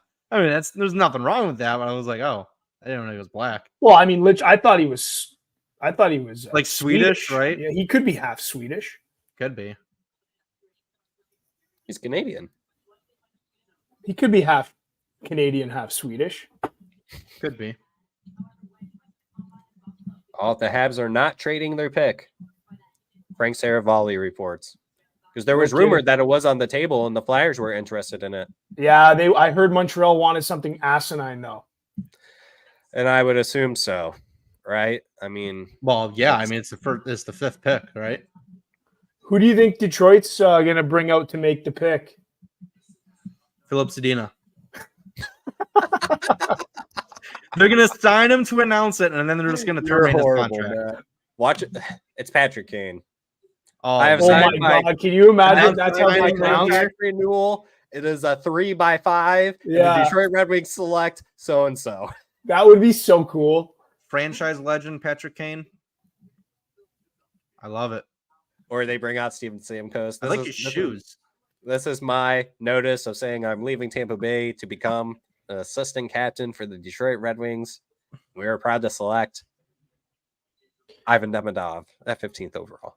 No. So Demidov's going to Montreal here, Matt? The way this is going, it seems like it, yeah. Okay. If they didn't take Mitchkov last year, I'm calling it right now, they're not taking Demidov. I don't see how you can take Demidov over. Is Demidov better than Mitchkov? This is so stupid, this bias, because like Mitchkov is literally going to play in the NHL next year, and everyone said that, oh, we don't know when he's going to come over. And then he just came over anyways. Like, I can't believe this is still a thing. So yeah, so that's going back to my question. Do we really expect them to take Demidov if they didn't take Mitchkov? Because I don't think so. I would hope that they've learned from their mistakes, and this is their chance to make up for it. Hang I'm on. gonna If it's say not yes. Demidov, are they going to take Catton? I Coffey? think if they don't take Demidov, that is the most likely one. Yeah. I mean, what's their defense like? Montreal's D is actually It's not actually pretty sick. Yeah, that one prospect that he played in the last 2 games of the season against us, against Detroit, and he looked unreal. Yeah. I forget his name though. Cole. It's so Cole bad. Hudson. Or is it Lane? Whichever one. It's Lane or Cole. Hudson. Lane Hudson. Wait, is it Lane Hudson? Sorry. Yeah, Lane I Hudson. get Lane. Yeah, Cole. His brother Cole is in this draft. Yeah. Oh, that's who they're going to pick here. Thank you for telling me about that. That's who they're going to take. Is that your final answer? No. Oh, they're going to. He's projected as a second rounder. They better not take him here. Well, they could with their second pick. They could take his brother. Oh, I know. They probably could. That's probably why they moved up. Yeah. So that they could do that, which wouldn't be that bad. Wait, they moved up in the second? No, they had two firsts. So they moved up their second first. Where are they picking in the first after this? It's like pick 21. Oh, that'd be early.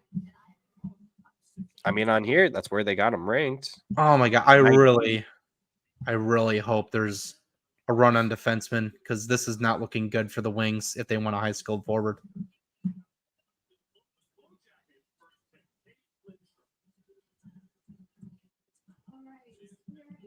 Well, I mean, there's only so many forwards you got to take here, and then eventually, I mean, a lot of these teams that we suspected taking forwards, I think it's shifting over to where a lot of these teams are going to have to take defensemen because they're the best available. You can't sit here and tell me, like, dude, Yzerman might fall. Right. I mean, would you rather have Cole Yzerman or would you rather have Zane Parekh or Zeev Buya? Sam Dickinson, Anton Salayev. For who? For Detroit or for Montreal? In general. I see. Like if all of those are still available, right? If you're like one of those like New Jersey, to be honest with you guys, I really don't think New Jersey is going to select a forward. I think they need defense, right? Calgary, they need everything. They need Jesus. Seattle, same thing. Suns, I think they need defense. Utah, they can go any route that they want. Is Jesus in this case Iginla's son?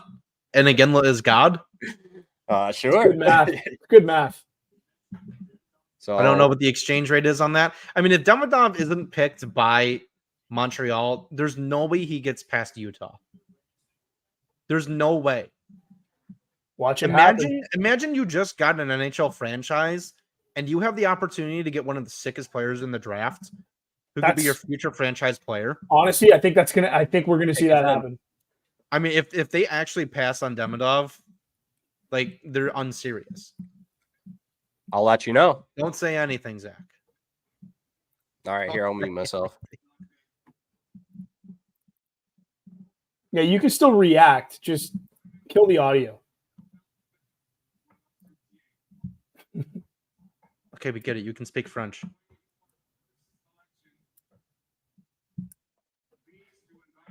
They're bringing Celine Dion out to make the pick. Come on. Oh, because she's got a Vegas my show. God.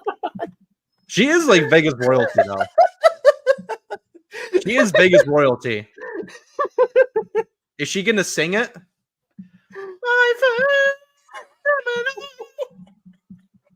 They're for sure taking Berkeley. Stop taking all the good forwards. Just stop it. He's number 7 on Megan's board. Look at Megan's board. He's not even that good. They're going to take Michael Hage. Oh, my God. Imagine. Jet Luchanko. That would be a bad pick. Oh, he's kissing. I'm going to mute myself. They're all kissing. Who is she bringing with? I mean, they're going to make their pick at 9 p.m. Like, what is this? Make the pick. Is she going to sing the pick?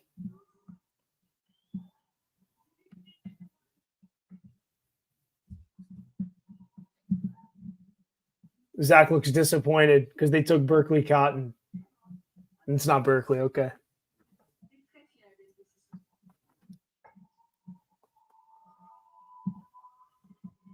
With the 5th overall selection. Hey, turn down your volume. Turn down your volume.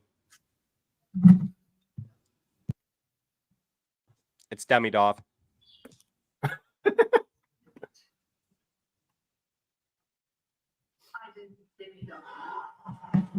So what? She took 20 minutes to make that pick. What's the difference between Michkov and Demidov here? What's? I think Michkov is better. But what? To me, if I was a Montreal Canadian fan, I would be very, very, very, very, very confused about this. Is David Reinbacher better than some of these defensemen that are on the board?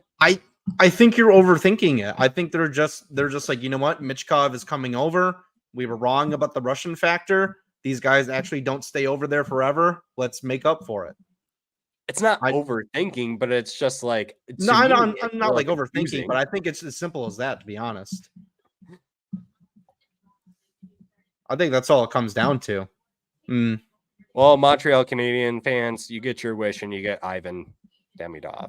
It's basically them just being like, we can't pass up the opportunity. It's not a bad call. No, not at all. It would be the most Montreal thing ever to pass on him. So that's a good thing they didn't. Not a good thing for us. God, every team in the Atlantic is just getting insanely good young forwards. I hate it. I hate it so much. And then Ottawa's going to take Catton. I hate it. I hate it here.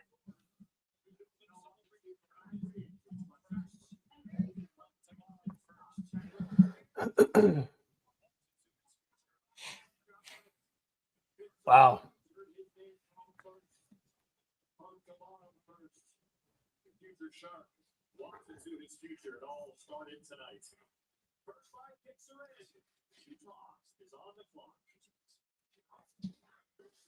All right. Does So Celine Dion have a handler? Was that like, what was that? Do we think that if there actually are a whole bunch of forwards taken in the first like 10 picks, do we actually think Yzerman is just going to go best D available? I can. What if I really does he just move, not? What if he just moves the pick? I would rather him do that. Look, if you look at this right now, would you really be upset if a Zane Parekh was still there at 15 overall? I can't say I'd be upset, but would I rather have Berkeley Catton or Beckett Seneca? Yeah. But I would. Seneca's not there. Well, anymore, I know. I'm just saying I'd rather have one of those players. Okay. But I'm sorry, he's not an option right now. More than likely, Berkeley Catton's probably okay. Matt, okay, so fine. Then I'd rather have like I mean, Iginla's still available. I guess I could throw him out. I'd rather have a Berkeley Catton. I don't know. I think it's very interesting that every guy we want is got kind of like they're going. So I have no idea who's going to be there. I mean, so far, let's be realistic. I mean, the only surprise here in the top 5 is Beckett Seneca, right? So it's not like too much really. Yeah, that's true. Here. I guess in the top 5, yeah, if you look at it that way. You know, so that's pretty much the only surpriser. But so far, it is looking a little. I would have thought that Lindstrom would be taken by Montreal, but yeah, he's still in the top 5, so not really a surprise. That's what I thought, honestly. That's what the rumors were making out to sound like, because they said that they met with him a lot, Caden Lindstrom. So, I mean, maybe they really did like him. Maybe that was their plan, and then Columbus just swooped him up beforehand. So, Lindstrom playing with Fantilio is going to feed families. John says Wings will take a defenseman. Oof, that's a soul crusher, John. As long as that defenseman isn't like Stein Solberg or God, I mean, dude, what if William fell? That'd be crazy. He's not going to, but that'd be crazy. JR Work says Leslie ? What? Okay. JR, do you want to make an appearance real quick? He said no. I think he needs to explain that one to the audience. Just post it in the comments, JR. Yeah, if the Red Wings take a defenseman, I mean, I wouldn't be too thrilled about it. I'm going to be honest. No, I wouldn't either. I mean, it really depends. Like, I think Yakimchuk, Parak, they're great players. But is that really what the Wings need at this point? I don't think it is. So we got to ask ourselves, too, even if they go forward, let's say even if it was Berkeley Canton, let's say they got lucky and they were able to draft Berkeley Canton. How soon can he play? Go on mute, Zach. I'd say 2 years again. What did you say, Carlo? I said to go on mute because the Utah's going to pick. Oh, yeah. Sorry. Don't worry. I'll disguise myself on this one. The Orbital Mooners are selecting. Bill Armstrong's a stud, eh? Just an absolute unit. Yeah, he's jacked, bro. Is he the one behind Bettman in the blue tie? Yeah. Yeah, he's a house.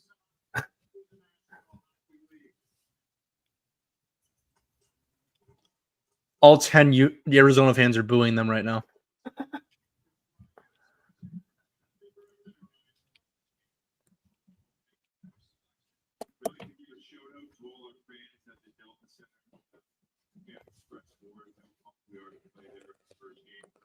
Ryan Smith's a little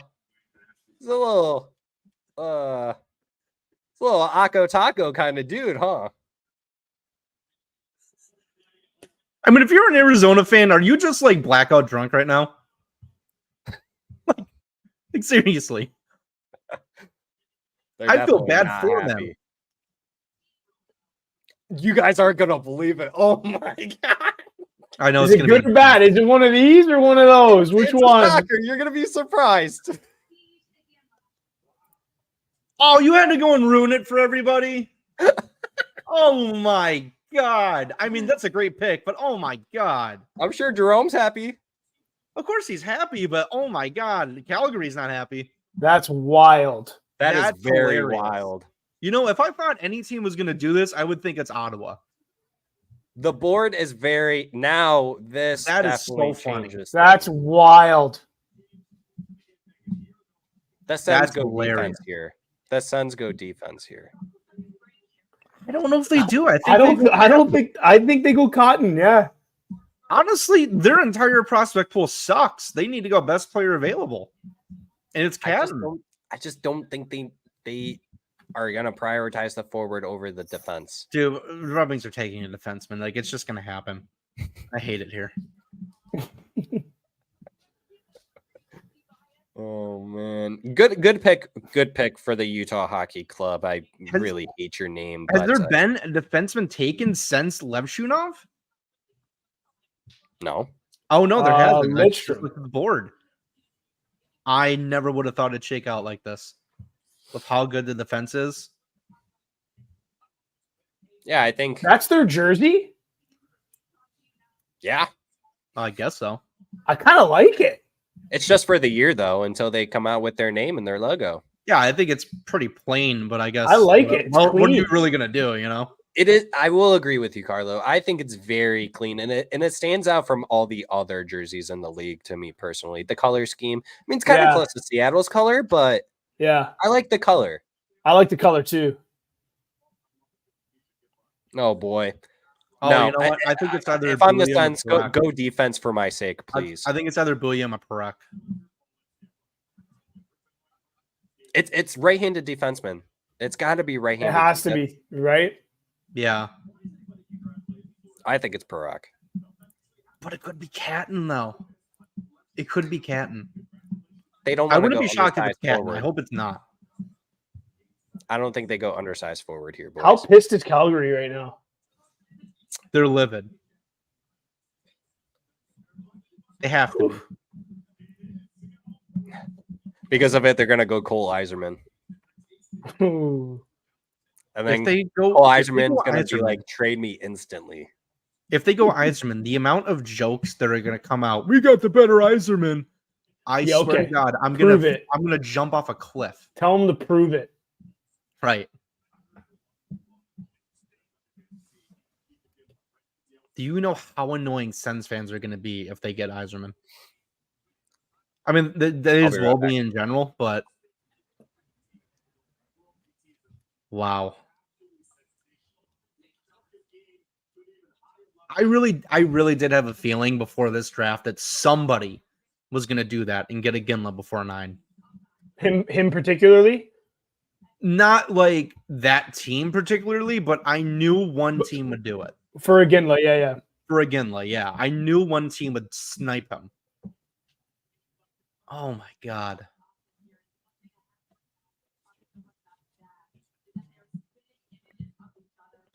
It's a great pick if you don't care what the rest of the league thinks about you. I wonder what Suns Twitter has to say. I've never once wondered that. I've never wanted to see that. I've just stumbled across it. It always finds me.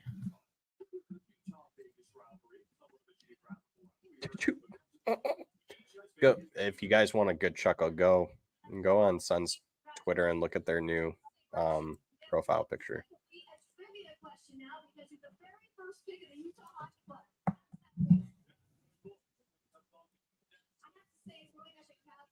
I know deep down he's just like, I really wish it was Calgary.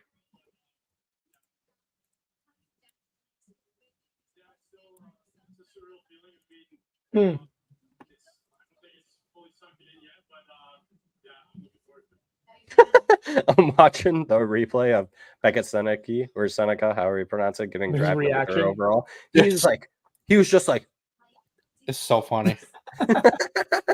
right to his parents. He's like, oh my God, what the fuck? Good for him. Wow, Tish looks like he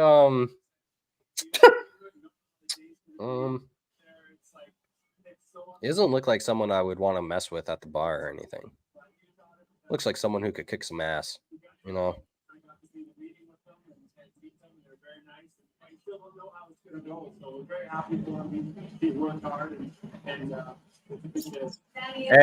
Hey, volume down, please. Thank you so much. You gotta come on. Thought you couldn't hear my TV.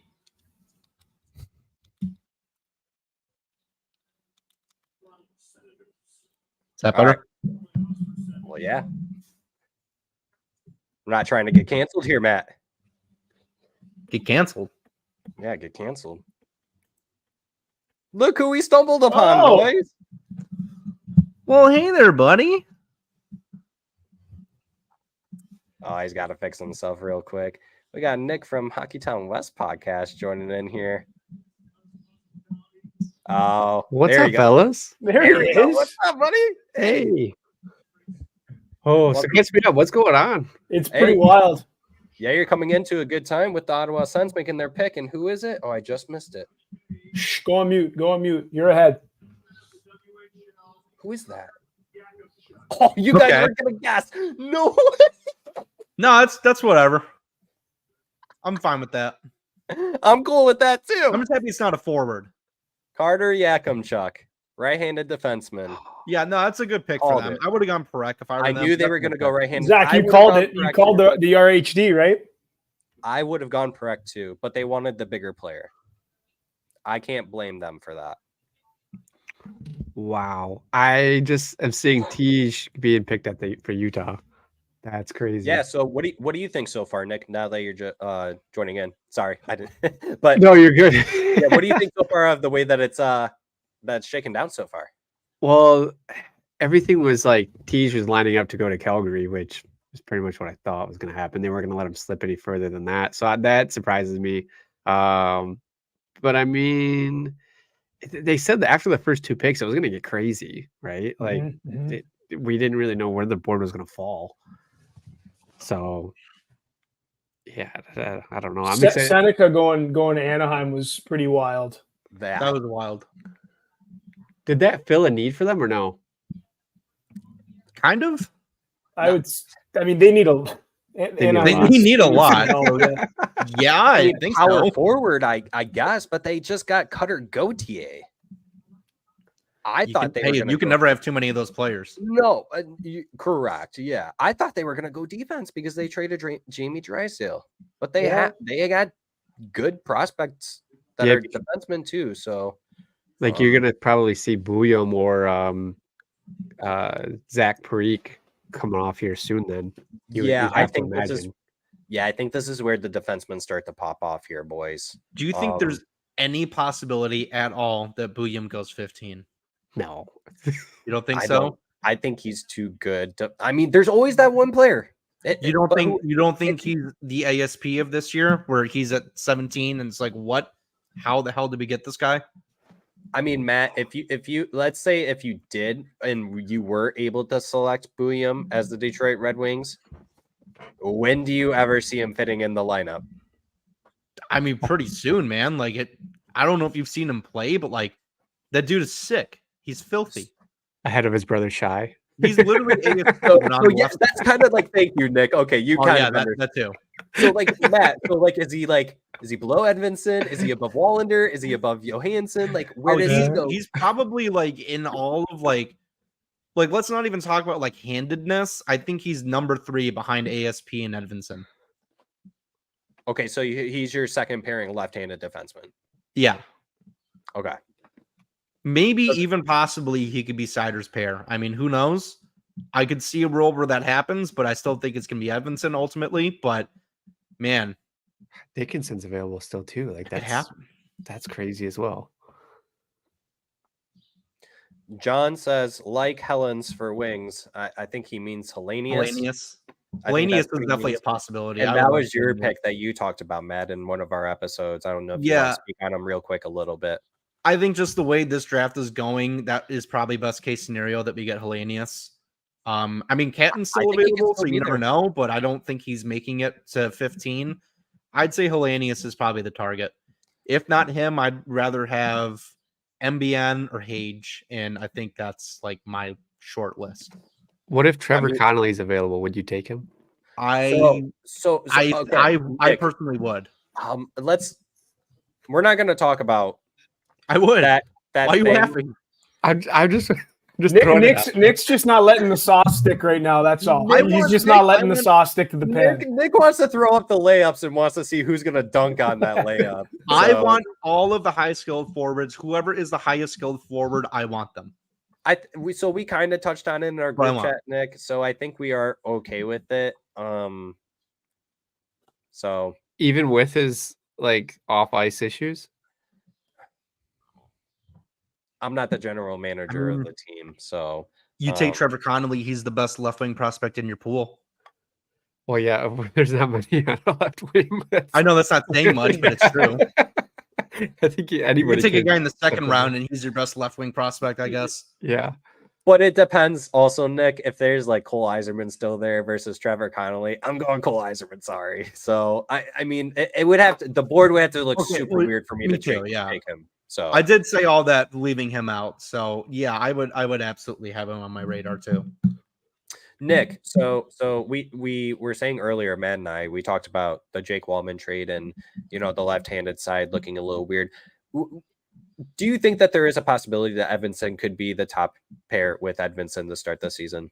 I don't think Edvinsson could play both sides. Like he could pair with himself. Did I say that weird? Yeah. Paired with Cider. With Cider. Can Simon play with Edvinsson? Yeah. Honestly, if Edvinsson can play on both sides at the same time, he's the best prospect ever. Hey, they ice 4 forwards and 1 defenseman. Hell yeah! Just a new strategy. The same thing with Patrick Kane and clone him too.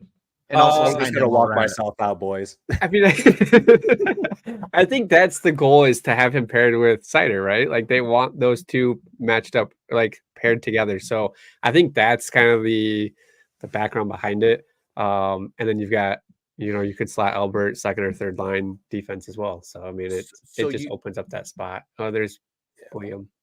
Yeah, and I'm not gonna ask here, and we'll wait for this. I know that this pick's about to come in, so we'll wait. Oh, they're letting Beniers make the pick. He's gone. All right, Matt. Your boy's gone. Williams gone. Catton's gone. Catton's gone. Catton's gone. Yeah, I had saw that coming a mile away. Man, I'm on a big Fucking fair. Williams Yeah, is going to be team the like steal of the Seattle. draft. A team like Seattle, they're still brand new. You just get the best guy there. That's their He's the 2 best seed. guy available. That's That's crazy because they've got Shane Wright for center. Shane Wright plays Oh, center, wait, right? that's right. So that's a winger for him right there. They're gonna make him play wing. They have Shane Wright in theory. Like, what the hell is even going on with him? He actually put up pretty good numbers this year in the But when's he going to be on the team? Is he making the team this season? Well, you got to remember he's in a weird age bracket, so Yeah. I think he probably pushes to make the team this year. Plus, he had a lot of off ice issues. When they drafted him, what, like 3 years ago? Just Yeah. last, He's just 21. I thought they drafted him 22? last year. Who? Shane Wright? No. Yeah, No, No. two or 3 years ago. I think it was 3 years ago, wasn't it? Or maybe it was 2 years ago. dude. Time is not real. I don't know. It definitely wasn't last year. It was the Slavkovsky draft. It was- 22, right? It was the COVID draft. Oh, it was a COVID draft. I'm pretty sure. Hey, Oh, Carlo. wow. Seattle's only been in the league for like what 3 years, Yes. so they picked Yeah, so Maddie it was, the the, first it was year. the draft after Beniers. So it was 22. The two. Carlo. Okay, so it hasn't been that Yo. long then. Yeah, it okay. hasn't that been long. Okay. He's Do you only know tw- For anyone some reason, named I thought he said he's Colin? been in the AHL for like 3 years. No. Okay. No. He What's played he say? juniors last Time year. is not real. Go Yeah, ahead. He played juniors not last season, but the year before. 'Cause Okay. He was in Flint for a minute. Like he was playing against Flint for a minute. Oh yeah, that's right.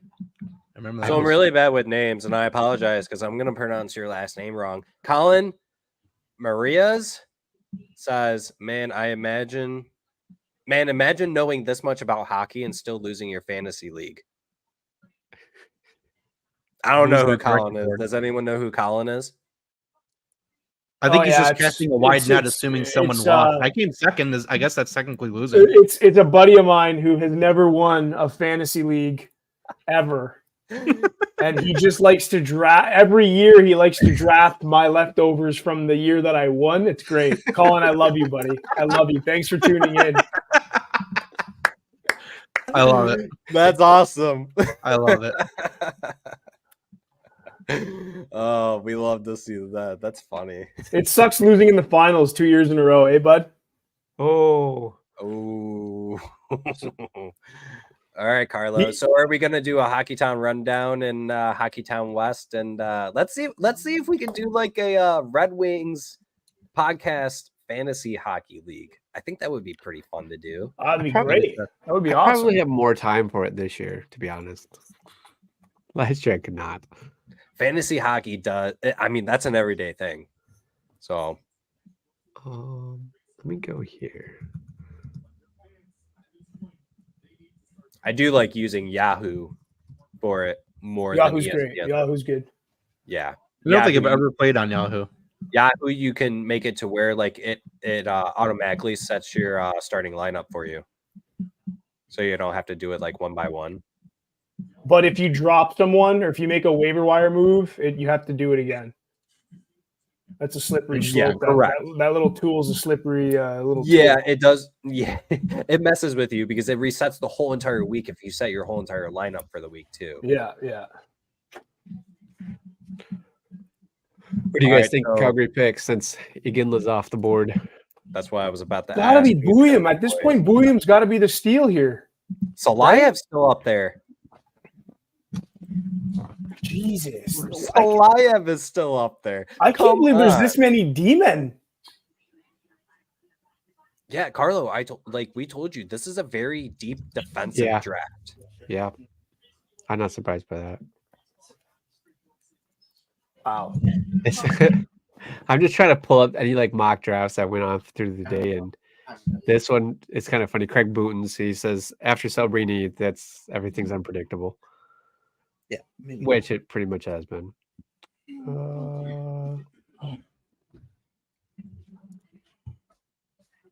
Salayev, Dickinson, William, Parak, Megan's best available. All You have four, a the top four are I just defensemen. get Andy? Lanius, Connolly. Andy's mine.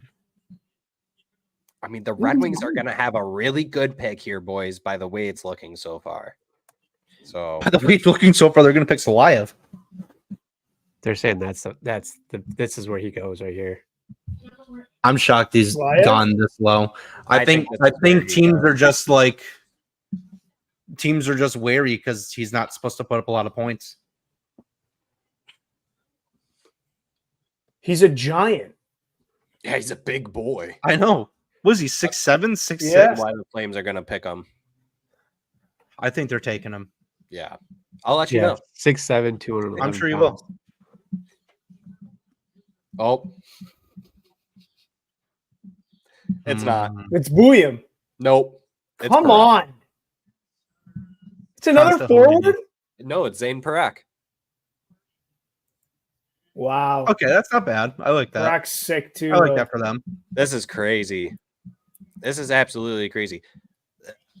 I think No, I all right, like that for them. so if New Jersey does, and I can't imagine they take Salayev, it's the Sharks take Salayev. It's got to be the Sharks, yeah. Yep. It has to Gotta be. be Yeah, the it's a great call.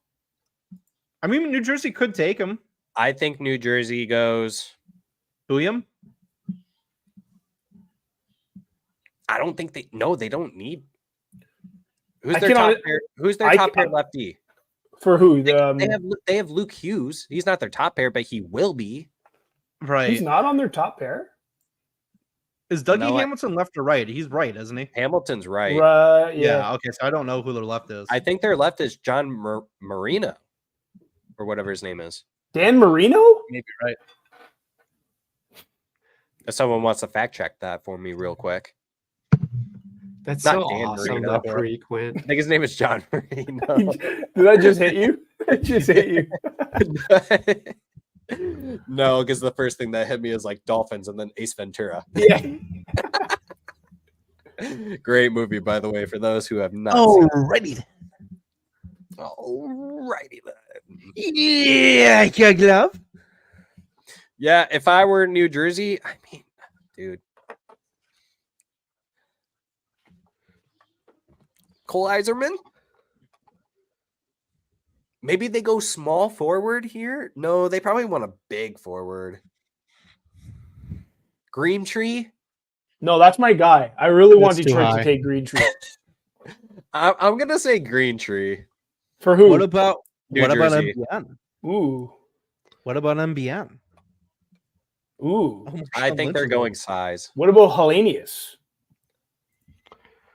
No, MBN 'cause he- plays big. apparently Hellenius is small at 5'10". Or 6. I think he's I think- actually 6 foot. I but think they here go it with says Cole he's 5'10". Eiserman.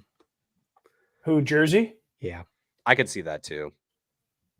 They were mocked for a right wing Sinek, and he's off the board, right? Yeah, Seneke went through. Yeah. He's off the board. So I can see Or- Iserman. I can see Iserman going there. Helenis is the other one that's mocked. there. Hellenius. Hellenius. Or, I'm gonna or murder all the Iserman. names. Green Tree. I want him in Detroit so bad. Why? Power Who was your forward. guys' picks? I guess you guys probably already did this, but For Jersey? for Oh, no in our for the draft. for, Wings, for Detroit? Oh, in the mock draft, we did MBN. all three of you. No, I Well, wasn't it was there. just Derek and I on. So I wasn't on there, but the way this is shaking out, I'm between MBN and Hage. MBN's the safe pick. I just want a not safe pick anymore. I want the player. I don't that know if can you're going to make get that the way team. this is going. I think you're just going to get whoever's there. I mean, if Yeah. Iserman's there, that's the only non-safe pick, even though it's really not non-safe. Like, It's Is it safe, both but it's forward? just I know what you mean. I just want them Yeah, to there's pick just- a player that there's, can like, make the jump rips, right away yeah. based on his skill set, which is scoring, and be a top 6 or middle 6 player right away. For whatever reason, I don't think Berggren's going to stay here for much longer. If it's, we don't have the room. It's unfortunate the way that this roster has shaken out, but Well, if Patrick Kane's gone, then he slots in right there. not a Nick. But then when we bring in Stammer, like And then when we bring in Marchessault right? and then Montour, Well, I saw earlier, my brother saw something that an Uber driver confirmed that Kane was staying. So I think with that, we're good. And Stammer, I think he thinks up. He comes over here. Was that the same driver that he punched? I think it was his brother. Maybe that's where the story was different. That was a joke, right? Or was there? That had to have been a joke. That was definitely a joke, Carlo. But like, no, but I'm talking about the whole fact that it was like a driver, like that was like a deep joke, right? Like he heard it being driven around, kind of like in a cab. Patrick Kane, you know. Doesn't everyone always say that every joke has a little bit of truth in it? Yeah, I guess. So you're saying it wasn't an Uber driver? It was probably the Subway creator, right? I'm saying, what if it was the same Uber driver from the Ottawa video? That'd be funny. Let's see. Oh my gosh, this board is crazy. All right, boys, the pick is in. Go on mute. I'm so right. delayed. I'm like at least 60 seconds. I haven't been back, Oh, yeah, Carlo. me too. This far ahead. They just got on the stage for me. All right, final guesses. I'm not even gonna guess because I'm still looking at the broadcast panel. Me too. Me neither. I'm going with Helenis. I'm gonna go with Helenis too. MBN MBN. He's not jumping that far up. until he does. It's either Helenis or Iserman. It's gotta be. Are they set for defense? I thought they were. It's not like it's decent. They still have a sick defenseman who plays for Michigan. That's yeah. Or I don't know. I don't know if maybe he still plays in the AHL now. But he did play for Michigan. It's Salayev. Is Yeah, it really? there you go. Yep. Yep. Wow. All right. This is the home stretch. I mean, it's shaping up pretty good so far. I was there, getting nervous, boys. but it's shaping up pretty well. Matt, you might honestly get your wish. Zeev Buium is still up there. That's crazy, dude. I can't believe that. No way. These There's no GMs way. are Megan's board, just like, you know what? William's pretty low. And this Megan lady, she knows what she's talking about. Well, you got to take Dickinson ahead of William, right? I don't necessarily think so. I mean, Anaheim just proved that you don't really have to do anything that people tell you to. So did Utah also. Actually, Utah proved that more than anyone. Utah's going to be crazy good here in a few years. Yep. Yeah. Don't they have like 4 second-round picks this year? They have a crazy amount of picks. Honestly, really surprised that they haven't made a move for like a big-time trade yet. Knight is still young. Well, I mean, like Seattle also looks like they're going to be looking good too. Yeah. They're taking the slow route. They're definitely doing the opposite of what Vegas did. I can respect Utah's going to be sick this year when they sign Gensel. I thought he was re-signing in Carolina. $64 million, 8-year deal deal. go down. I heard about something. What is it you say, Carlos? Seeing is believing? Seeing is believing. That's correct. That is correct. We're gonna put that on a T-shirt for you, buddy. Actions speak louder than words. Silence is golden. The pen is mightier than the sword. I didn't know they would know what was going on there. Life I was reading. is life. Assuming makes an ass out of you and me. All right. So since my prediction was wrong on Salayev going to the Sharks, they go for the next best available and the largest defenseman in Sam Dickinson Or William. or Buium. Yeah. No, here. How about this? How about isn't Iserman going to BU in the fall? One of those Boston schools. Yeah. So they're gonna team up Iserman with a fellow BU alum, Macklin Celebrini. I can see that. I can see Eisman going there. I think they're taking a forward. I think they should take D here. They should to balance it out. Your You're D absolutely pulls up. right. Based on They what don't my have any good Matt D. was telling me, they have no defense. They're going defenseman here. And I think it's Sam Dickinson. That's my final thought. Sammy Dix.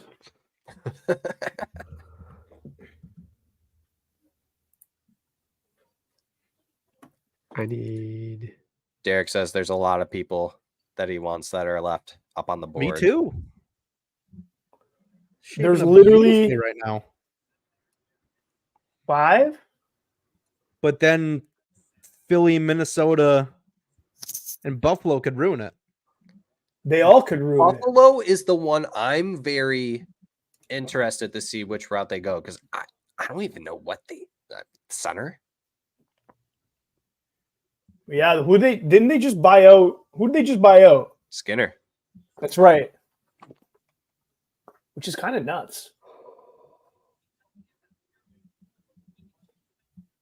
Yeah, I think Oh, that's a chaotic screen. Sharks go defense, Flyers go forward, Wild go defense, Sabres Damn, go that's like forward. overstimulation. That's a I'd be lot. having a seizure if I was there right now. Oh my God. Who is that singer? Oh, Michael Bublé. They should put him in there. Get his draft analysis as they're going through. He's guy on would- this mushrooms. He would have been out of there by now. Yeah. I can't believe he said that stuff. I can't believe that. I still can't believe Celine Dion made a pick. I Oh, can't yeah, believe that guy- Celine Dion has a handler. Oh, How old is she? pick is in. Pick is in. I don't know, man. She's got to be out. She looks good though, however old she is. Who are we thinking? They're calling Bulliam on the draft on the broadcast. That would make sense. Sorry, boys. Is it Yzerman? No, it's Dickinson. No way. William is still there. If I I'm can't- Iserman, William is I'm going- blowing up Philly's phone. How is William still on the board? I'm blowing up Philly's phone if I'm Iserman. He's not going to, but that's what I would do. Philly's gonna go forward. Actually, they could I go don't know, man. No, we're gonna get somebody that we want here. Like, I don't think he's gonna make a move. Yeah, that's what's gonna happen. I think that's why he's not doing anything. Yeah. Okay. All right. Weird, but I'm gonna put it out there, and I'm gonna knock on wood anyways. If Cole Yzerman is still on the board at the Red Wings pick, what are the chances Yzerman passes him? I unfortunately think they're pretty high. That he passes on it? If Yzerman was still on the board at 15, what are the chances you think Yzerman would pass on him? I think if he passes on it, it's because he's trading back. I don't know about he trade back though. I mean, he's gonna get one of his players. But trading back You have meaning like maybe 2, 3, 4 spots. I don't think he'd want to do that. Depends what they're offering. Yeah, well, you're right. What if Chicago offered you, what is that, 18, and then maybe they take Justin Hall? I mean, I would do it all day. Sure. Please, here, take it. I would do that. Take it. I would even call San Jose and be like, yo, I need Wallman back, and give him Wallman too. Right. You can keep your second. Yeah, I'd rather play in Chicago than San Jose. What's Batman saying? Is he saying that they made a trade? I don't know. No, they're on the clock. Just yammering on. He's trying to be a human. Yeah, this board definitely is not shaking out the way I thought it was going to.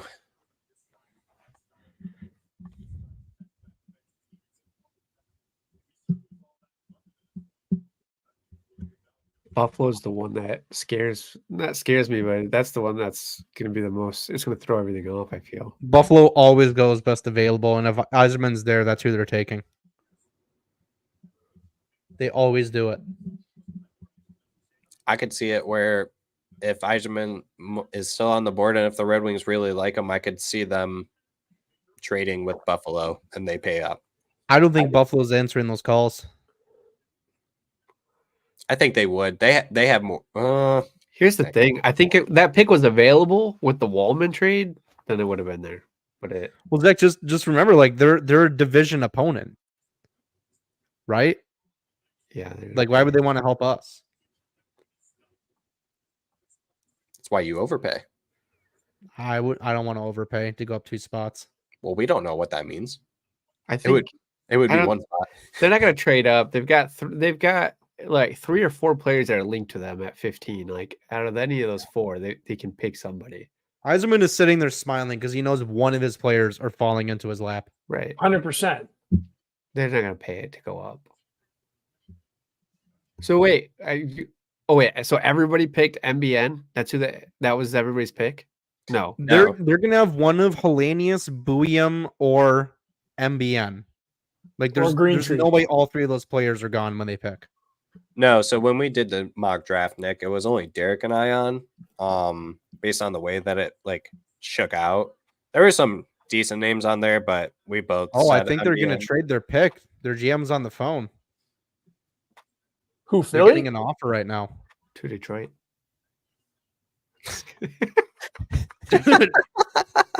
Unless Briere's getting a booty call right now. I don't know what's going on. He's like, hello, yeah, this is Danny. It's not really a good time. I have to make my pick. You want to do what to me? Okay, I'll be there after this. I mean, I don't blame if he does make a trade here. I don't blame whatever team is trading up here. I mean, Philly, there's I think, would be very smart to trade Who are back. they taking? Trading up to take who? it would be Bouillon, that last really good defenseman. Yeah. There has to be a team trading up for Bouillon. It wouldn't has be a to be. forward. Because the next best defenseman that's on the board after that, Cole Hudson, maybe.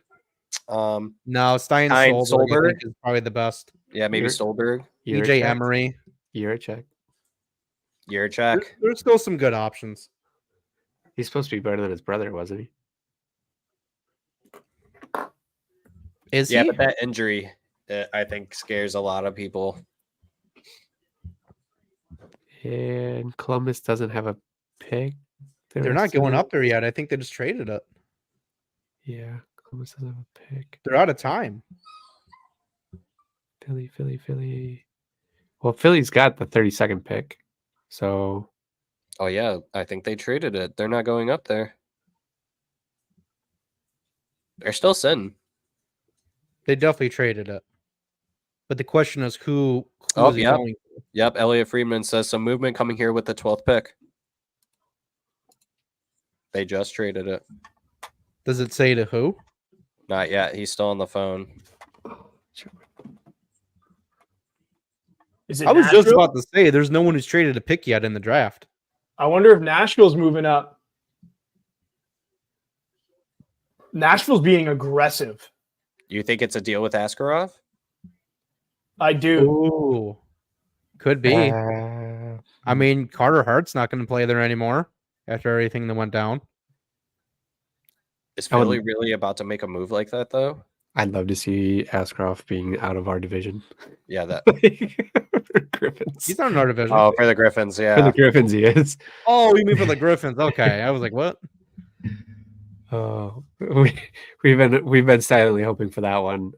Yeah, We I were think a you little went to mad your that Mr. Andrew Gibson got traded to in division for us because we really liked him playing left and right D.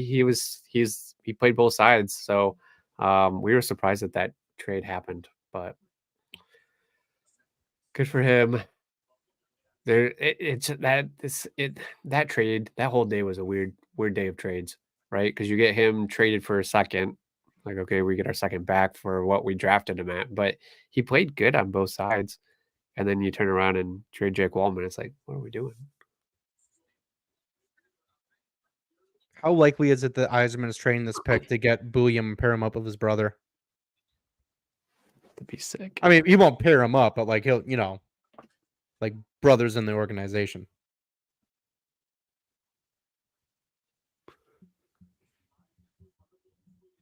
Why did they say Chicago? This is taking way too long. I can't believe we don't know what this is yet. There has to be like a lot of like moving parts. What if here's a scenario that they just threw at me. We trade Justin Hall and the 15th pick to Chicago for the 18th pick. Yeah. Who just said that? Didn't Zach just say that? I just said that. Oh, Yeah. Guys, you're not gonna believe it's inside scoop I just got. 5 minutes Wait, ago. Zach, you did text me that. My bad. No, actually, that's what Travis sent me. It's funny that you had said that. No, yeah, I just said that on air. Yeah. I wonder. Yeah, I just said that like 10 minutes ago, I think I said it. Maybe Yeah. Travis is watching us too. Yeah. He's at the draft. Oh, Like, at the but draft he's party. announced Sorry. it. He's got a sheet What's of the paper. deal? I don't know, but I think haven't he's said gonna it say yet, but here. Batman's walking up right now, so I'll let you guys know. Hold on. This is gonna be so memeified. Yeah, you're literally Him like just 10 reading. seconds ahead of me.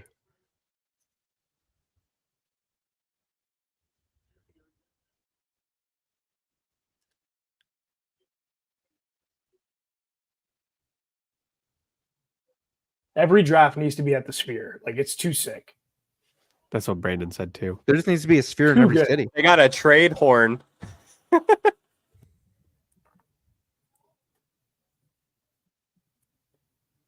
that's kind of cool. The first Nothing trade horn special. ever. Oh, that's sick. I like that. They traded, so Minnesota moved up one spot and traded a 3rd round pick to move up one spot. Wow. What? Wow, it just took a third? Only a 3rd. Why the fuck isn't Iserman doing that?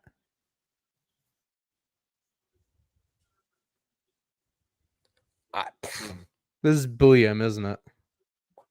Yeah, who does Minnesota really want that bad? It's got to be Bulliam. It's got to be Bulliam. Like, they need everything, don't they? Like, outside of like Brock Faber, do they even have good Because defensemen? didn't Suter get bought out? Yep. Yeah, but that was in Dallas. Oh, that was in Dallas. But I think they're still paying for him. Yep. Wow.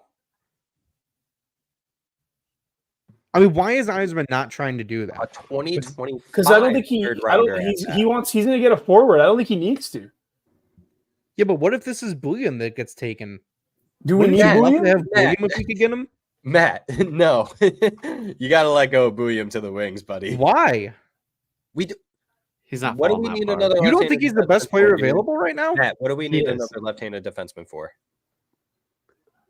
Dude, he would literally be our third, well, probably second best prospect on defense. Like, I don't know if you consider Evanson a prospect at this point. And So if then you what do you do, do he's the third best defenseman. What do you do with Johansson? Doesn't he play right? No. He plays left? Yeah. I mean, it do doesn't you do really with matter. Wallander? Like, he'll be on the team next year, and Bulliam will still be playing college. What do you do with No, Wallander? He won't play college. What do I do with Wallander? I trade him. I've been wanting to trade him. Then what do you do with Shy? You But keep him because he's his brother. I don't know. Zeev is done, I believe, in college. Yeah, I don't think he goes back. He's going to the A or he's going to the A or the NHL. You know that like not everyone is coming up right away, right? Like that's not what's going to happen. No, but I'm trying to like help you understand that the left-handed D side is pretty full already. I'm aware it's full, but like, I mean, Bulliam. We were talking about Bulliam in the top 10. He's still available. Steal of the draft. Bulliam's a steal of the draft. Yeah, thank you. If he can make it there at 15. He's not going to. He's being taken. He's going right now. here. He's He's going got right he's here. got to be going right here, He's going here. Why else would they trade up? right? Well, I won't spoil it for you boys. You're not gonna like it. You already know. Oh, okay. They're making it now. Yeah, it's Bulliam. Yeah, it's I gotta told be. you. No, Matt, no, you didn't. We all said it was Bulliam. We all told each other.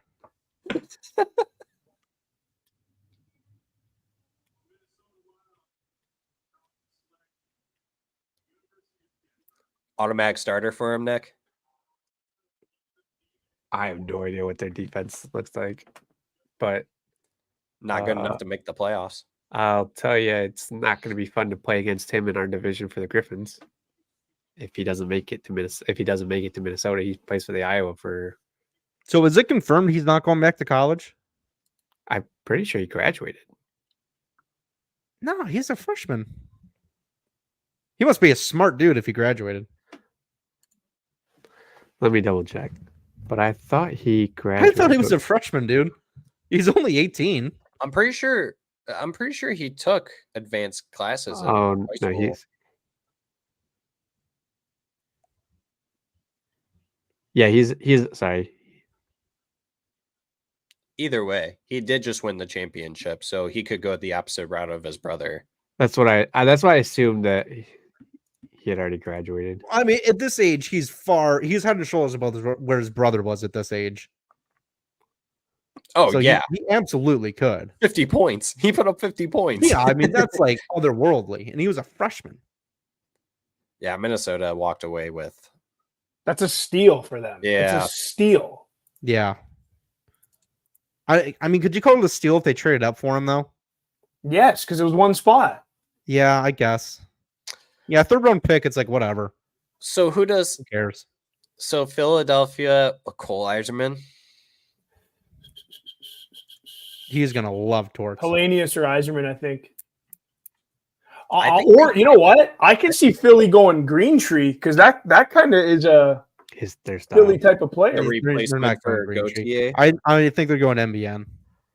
So Yeah. Ziva is a freshman. So my apologies. I messed that up. No, you're good. Yeah, I think they. Yeah.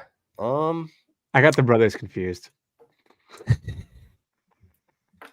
Yeah, I think if Shai stayed, he'd be like a senior at this point, or maybe a junior. Yeah, he would be. Yeah, I think Shai would be going into his senior year. Yeah, he would because 2021 they drafted him, So now that and then next year he was a Philadelphia- freshman. Now that Philadelphia has 3 more minutes on the clock. Yeah, replacement for Gautier, Green Tree. Shai was a junior. But he signed his ELC, so he can't. I don't think he can go back. Right? Yeah, he would have been a senior this year if he stayed. Yep. This coming year, like coming school year. This draft is so slow, though. I feel like it's 8. It was going fast earlier. Now it's really slowed down The How trade is slowed that? it down. Yeah. big time. But I was trying to keep an eye on it while I was away, my way here with you guys, and I'm like, man, they've only got 3 picks in the first 30 minutes. Consta Hellenius looks like such a polite young man. A nice little Finnish boy. Okay, so who's going to Philly? NBA. I'm gonna say MBN. I'm gonna say Green Tree. That's what I'm saying. Hellenis. That or it's You a think it's center. Hellenius? Oh, that's a good call. They need a center. Who's the best center available? Hellenis. Hellenis. It's gonna be Hellenis then.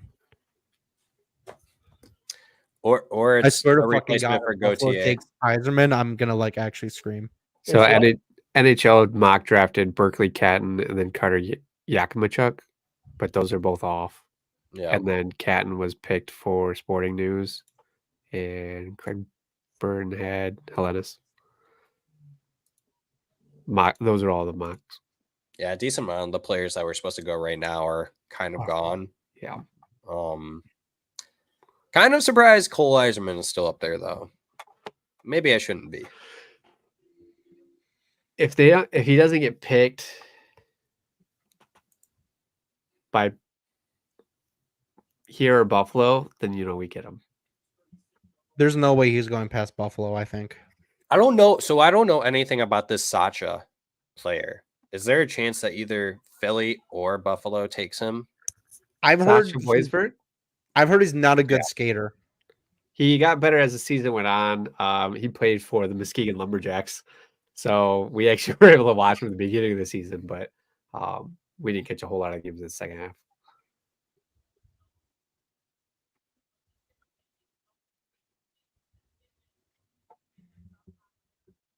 Come on, Philly. Yeah, I don't think a single team has actually turned in their pick before the 3-minute time window went out. Yeah, it doesn't seem like it. Nobody ran up to the board. Maybe Eiserman will. I think that's been my only Oh, that complaint. was the third for next year's draft. Yeah. Yeah. That wasn't even this year. Yeah. How silly. I think we're getting Iserman, boys. We already have Eiserman. I think we're getting another one. We're gonna have 2 Isermans. God dang it, Nick. It's kind of crazy. I see you down there. You can't hide from me. That's what I'm here for. I think Buffalo's gonna take Connolly. I got a crazy feeling. Oh, yeah. That That could happen too. I could see that. Oh boy. I'm kind of getting nervous a little bit I'm very nervous right now. because my hopes are now really high for Eiserman. I'm going to be really disappointed that Philadelphia. I really hope they And take you guys will see it on MBN. my face. Don't you worry. I really hope they take MBN so we can choose between either we'll get Iserman or Hellenius. If Hellenius comes here, how long do you think it may till he gets to Detroit? Well, he played in men's this year, didn't he? So he starts Grand Rapids this season? I could see that. Or he could just stay in Liga and then come over after this year. I could see that. Oh, They're having coming to Michael GR Buffer next year. select the pick. Michael Buffer. I mean, that makes That's sense. for amazing. Vegas. That's so cool. I wonder So how much. is Bruce I Buffer wonder how gonna much come out? they paid him. Someone why should they get had to- Dana White to make the pick. that's why they had Oh, to he's move probably down. doing it for free, right? No, he No doesn't do way. anything for free. Doing it for The free. man with the golden voice. This is gonna be electric. Who makes our pick? Patrick Kane. And then Patrick Kane announces his new contract. The buff. Looks good. Yeah, he does look good. Sounds great.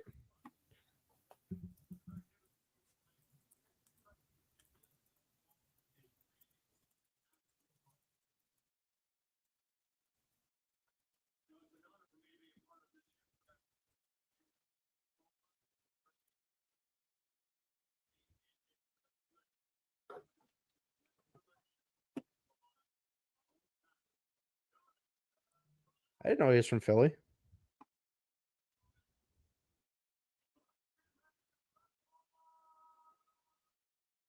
Oh my gosh, what is the pick?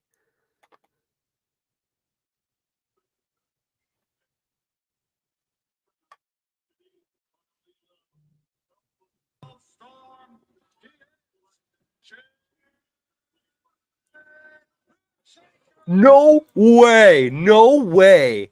You guys aren't going to believe it. We're getting Cole Eiserman. Oh my god. We're getting Cole Eiserman. That was the best thing that could have happened. We are getting, yeah. That was the best thing that could have happened. Where is this guy on this board? Would they take a D-man? What? Okay, I wanted to say Luchenko because they did need a center. And who's the best center Oh, they took available? Luchenko. I'm so I behind. wanted to say him, but I was like, that seems Matt. crazy. Matt. Someone commented that they love your walleye plush pillow. Can you hold on to it? No, I put it to the camera. Yeah. His name is Can Fishy. you they want you to give it a hug while the Red Wings make their I'm gonna pick give it and a stuff. kiss. What is this? I can't believe this. We Trent were way off. Okay, we Luchenko. said center, but we were off. Well, Big. was he the best center available? I think he No. was, right? No, not even close. Oh, Hellenius, right. Hellenius. The is the NHL had him mock drafted at 20 for New York Islanders was the soonest. Yeah, that's- And Your Islanders are pissed, Matt. center. My Islanders are Um, pissed. Yeah. I'm Sporting, just surprised that they actually have their pick this time. Sporting News I'll be had right him back. at, I'm just trying to see. Even if they take a terrible player, at 21st? least they have a pick. 21st through Sporting News, and then Craig Button had him at Oh my god, I gotta scroll down. Where? Number 19 to Vegas. So what a reach by Philly. What were they doing? It's not a huge reach, but it's definitely a reach. Well, they traded back for this guy too, remember? Right. Yeah, it's definitely a reach. They traded back for it. That's a little crazy. That's so weird. Okay, if you planned on taking him in the first place, you could have traded back to like 18. Yeah, like I'm sure somebody would have paid. They actually probably would have paid more, right? I'm sure somebody would have paid more to get. All right. that coulda pick. got it This like is a where it second gets or serious, two, boys. Let's be realistic. Buffalo Sabres. They're taking Hellenius or Connolly. I'd say they take Yzerman. I think it's Hellenius. Now, I got to be honest. If Yzerman's available, I think if his last name was anything other than Yzerman, Steve Yzerman would pass on him. He's not his type of player. But I think he's going to take him. We just got. We'll talk about it once Buffalo makes their pick. This is nuts. This is really nuts, Dude, if Yzerman does not take Cole Yzerman, it feels so weird to even say that. If he Right? doesn't take Yzerman, the amount of like cleanup work they're going to have to do for the negative PR is going to be insane. Well, they're still cleaning it up from the Wallman trade. So. Well, that's what I mean. Yeah, it's, like it's already it's gonna be dirty. even more. You can't really make dirty more dirty. Well, I guess you can. It's like, here's your chance to make up for it. We're gonna take MBN. Oh,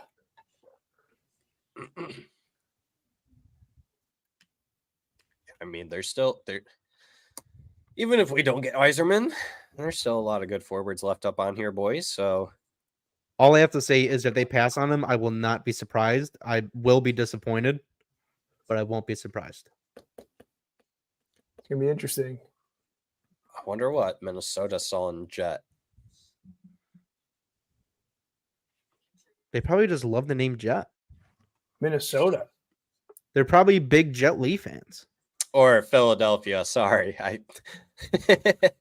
the trade didn't happen on the screen, obviously, so I was confused there for a second. So yeah, Philadelphia Me. getting Jet. Philly got Jet.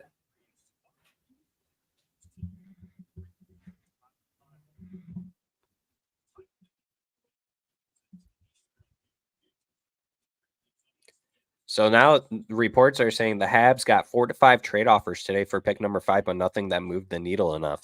That's crazy. I heard they wanted something crazy. But Yeah. what's crazy? Like a Marner? No, I think like Askarov, right? Like Askarov makes sense. And Nashville should have done that. I'm surprised Nashville didn't jump up with Askarov because they're just like being super aggressive. Well, I meant to say like they probably wanted Askarov plus. Do you know what makes sense the most? Watch Minnesota or Nashville do a trade with Toronto for Marner. For Askarov? With Askarov. I could see it. Ooh, Askarov That makes the and most sense for Toronto. moving up. Ooh, Yeah, I could see it. Toronto needs a goaltender of the big future time. Big time. if they don't foresee Wall. I like where your head's at. So, No, that It's definitely so makes a lot of crazy to me sense. that That they're would- just like not all right, here we go. high on Wall. Here we go. Buffalo's pick is in. All right, boys. Watch my Mute. facial reactions. Yeah.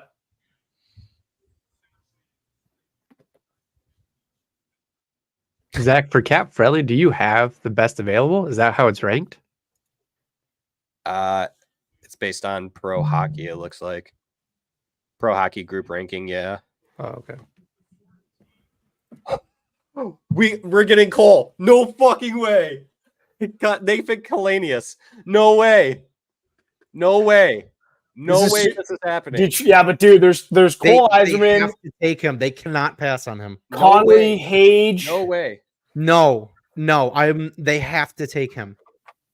If they don't take him, I'm for probably like the weekend. I will be down on Yzerman. I'm gonna wake up Saturday morning like fucking Steve Eisman Carlo, can you get a if they don't take him. like a thumbnail ready for this pick? You got 3 minutes. Yeah, hurry up, Carlo. Okay, It could let be the any pick of these happen. four Let the players. pick happen because Eisman's going to end up taking Andrew Basha and throw us all off. So we got to let the pick happen. The pick is gonna be Igor Chernyshov. Yeah, watch him go like way off the board, like you I don't swear to God. John said Jet Luchanko is the greatest hockey name since Wacy Rabbit.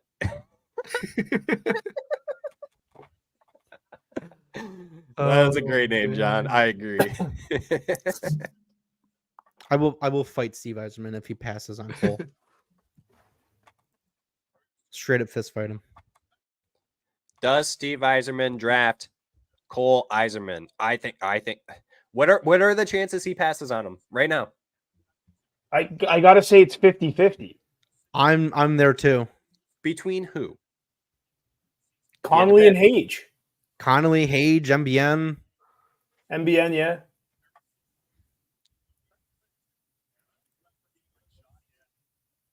Dude, my heart's like actually pounding. I'm shaking. Check. I'm not check- lying. Like check my your heart is BPMs, pounding. I wish I boys. was Check wearing your my BPMs. heart rate monitor. I'm checking mine.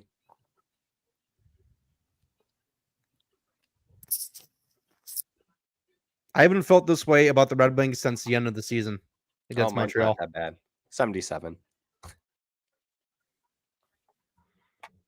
Isn't your resting like 43, Zach? So that's pretty high.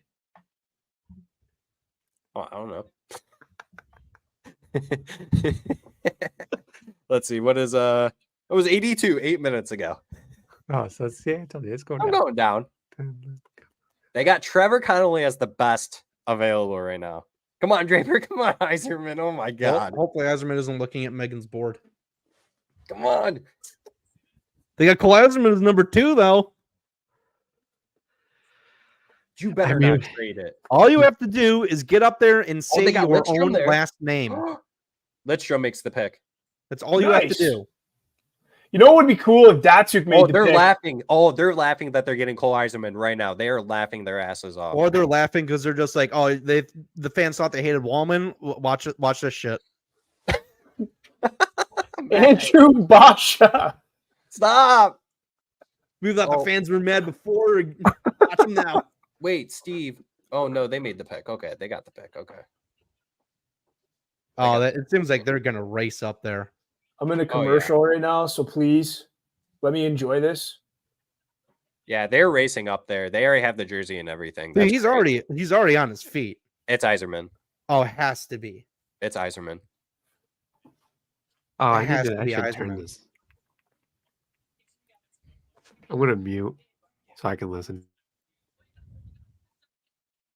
I'm also gonna mute. Actually, Just say your own name. That's it. I'll wait until they actually get up there. I'll wait.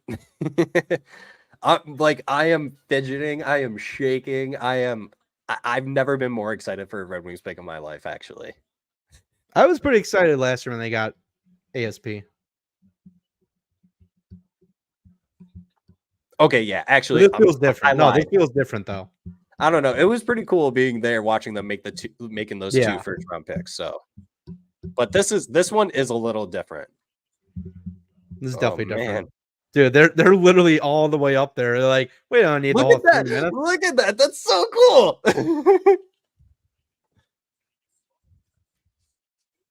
Lucas Raymond, Dylan Larkin, Alex I'm DeBrincat. still watching a Oh, this commercial. state- I Oh, love no way. Canadian broadcast. that they haven't even announced that the pick is in yet, so you're good, Carlo. And We're- they're we're already gonna up mute it. there? No, they're just they're kind of walking up standing there around now. the table. Here we go. Oh, baby. Come on, guys. Do the thing.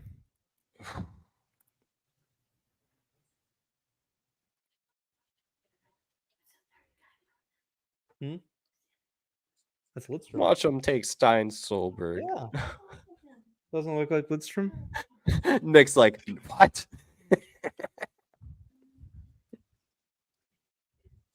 Lidstrom, Draper, Yzerman. Not a bad crew.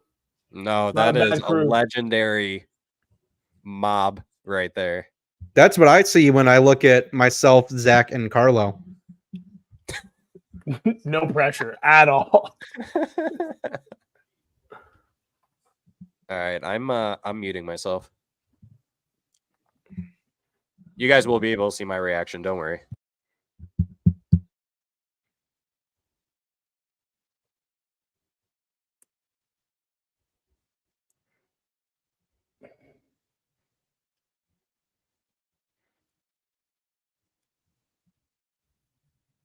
Shout out to the Red Wings fans.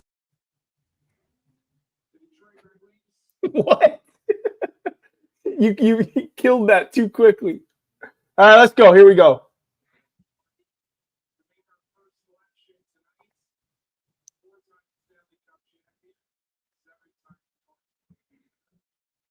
Looks like it's Cole Eiserman based off Zach's sweaty palms. They haven't picked yet.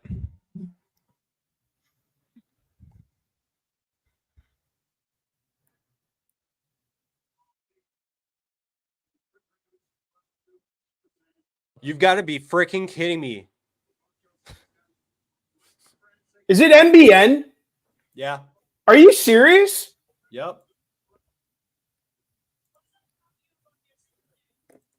The Detroit Red Wings have broken all of our hearts and selected MBN like we all thought that they would.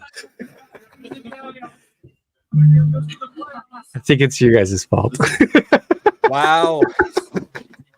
If there is any Wow. doubt in anyone's mind out there that Eiserman doesn't have a type, that doubt has been squashed now. Whoever I mean, is, that is turn just down your- like, of turn down course your you did TV that. Volume, whoever Of that course is, you real did quick. that. Turn down your TV volume, whoever that is. Oh, sorry, that's me. Yeah, no, you're good. Yeah, just talk over it. Here we go. Look, there's nothing wrong with the pick. This was, a lot of people were clamoring that his shot is better than what it seems like. A lot of people also said that this is an Eiserman pick because it is the safe pick. I mean, you're looking at these highlights. I mean, he looks like he's a really, really good player. But the one thing that a lot of fans were begging for was the upside on the shooting. MBN has, I mean, He looks like a Okay. Detroit Red Wing. Like, look at him. Yes, it's a good pick, but it's not Cole Eiserman. It's just like it just seems like a very vanilla pick to me. it is. I'm not the taking very anything vanilla away pick. from him. I think he's going to be a good player, but this is every prospect that we have. This is Casper. This is Danielson. We have so many of these. We don't need another.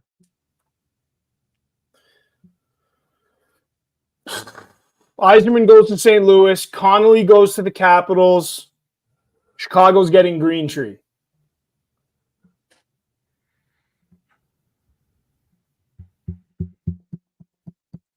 I'm not overly excited. I'm not impressed. Yeah, I'm not. Yeah, I'm I'm kind not of right there thrilled. with you boys, to be honest. Nick, what's your thought on it? I mean, we need a winger, right? So there must have been something with Eiserman, or Stevie just didn't want to have another Eiserman. Can you imagine? Yeah. Like the pressure you put on the kid. I don't know. It's an interesting. I mean, that's who was linked from the beginning. They Yep. stayed course. Like you guys said, it's, to me, I felt like that was a safe choice. That was going to be the blah choice. It's the regular mac and cheese choice. I'm going to call it from now on. Nothing spicy about it. There must have been something with Cole though, because wasn't he projected in the beginning of the year to go like 2? Yeah. Yeah, 2 or That's 3. that's why I'm like, you take the chance on the kid and you pick him for he falls to 15. Everybody that I was texting, like my dad who's following, who got me into the Red Wings, was like hoping it's gonna be Eiserman. Travis, Brandon, both Eiserman, hopefully. Chris, buddy that covers Michigan State hockey, wanted Eiserman. But I mean, is it gonna help the team? Yeah, it's gonna help the team. Is it bad to have the same kind of model of players? No, because not everybody's going to work out, right? Like not everybody's going to make it That's there. true. There's going to be injuries. There's going to be development. Like you just don't know. So you stock up with as many as you can. You fill in the rest with those free agents that bring that extra sparkle. You know what I mean? And maybe that's the route that Eisenman's going is he drafts who he wants and then he buys who he can't draft. You know, like those extra those other types of players. Like you can't draft a Patrick Kane.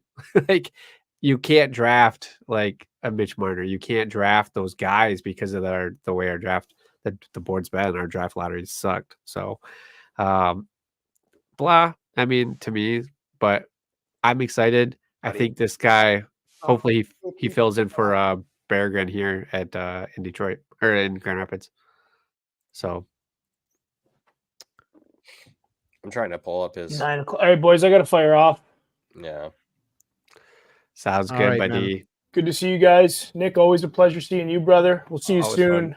Yeah, I got some more time now this season, so we'll be in Here's touch. to Detroit trading up to the St. Louis pick and taking Eiserman Yeah. or Now Connolly you're talking. or Hage. Now you're talking. If that happens, let me know. But with that said, I'm gonna let you know right now, Carlo. It didn't happen. okay, cool. I'll just let you know that right now. You know, all that I really have to say is there's 14 other teams that didn't want him. You know, so there's a reason. That's And I guess it remains to be seen where he's going. But you know, there's a reason that 14 teams didn't want him. Yeah, for So, whatever reason it that's is, fair. like I said, I I think don't know. MBN still has a good shot. You know, he's good in every aspect of the game from what it looks like. So there's really nothing wrong with the pick. I would have preferred the scoring. I think that's being what the higher. problem is, right? Like, I think like MBN, All right, boys. everything about his game is good. But I mean, it feels like I'm talking about Casper again. Like everything about his game is good, but not one part is above his peers, you know? It's just all around like really good. But that doesn't mean he's bad. I mean, It's just what's his ceiling, you know? what is MBN known for? I thought it was for like goal scoring or no? I thought he's known for like compete. Like if you have to pick one quality of his that's like higher than most of the players in the draft, it's probably compete. I've just from what I've seen, just the overall does everything. Like not everything is like he doesn't have like everything is good. Like he's got a 200-foot game, forecheck, back check. You know, he can score, skates pretty well. You know, he does all the little things right. But that's why people call him the safe pick, and that's why Right. people called him the Yzerman pick, because that's what a lot of people say that Yzerman does. Because the only two players that have made it to the NHL roster in his tenure are his very first two picks, number 4th and number 6th overall. And So here's what else, you know, St. Louis just took Jiricek. Like you would think it's a slam dunk. They're taking Yzerman. They just took Jiricek. There has to be something there with him.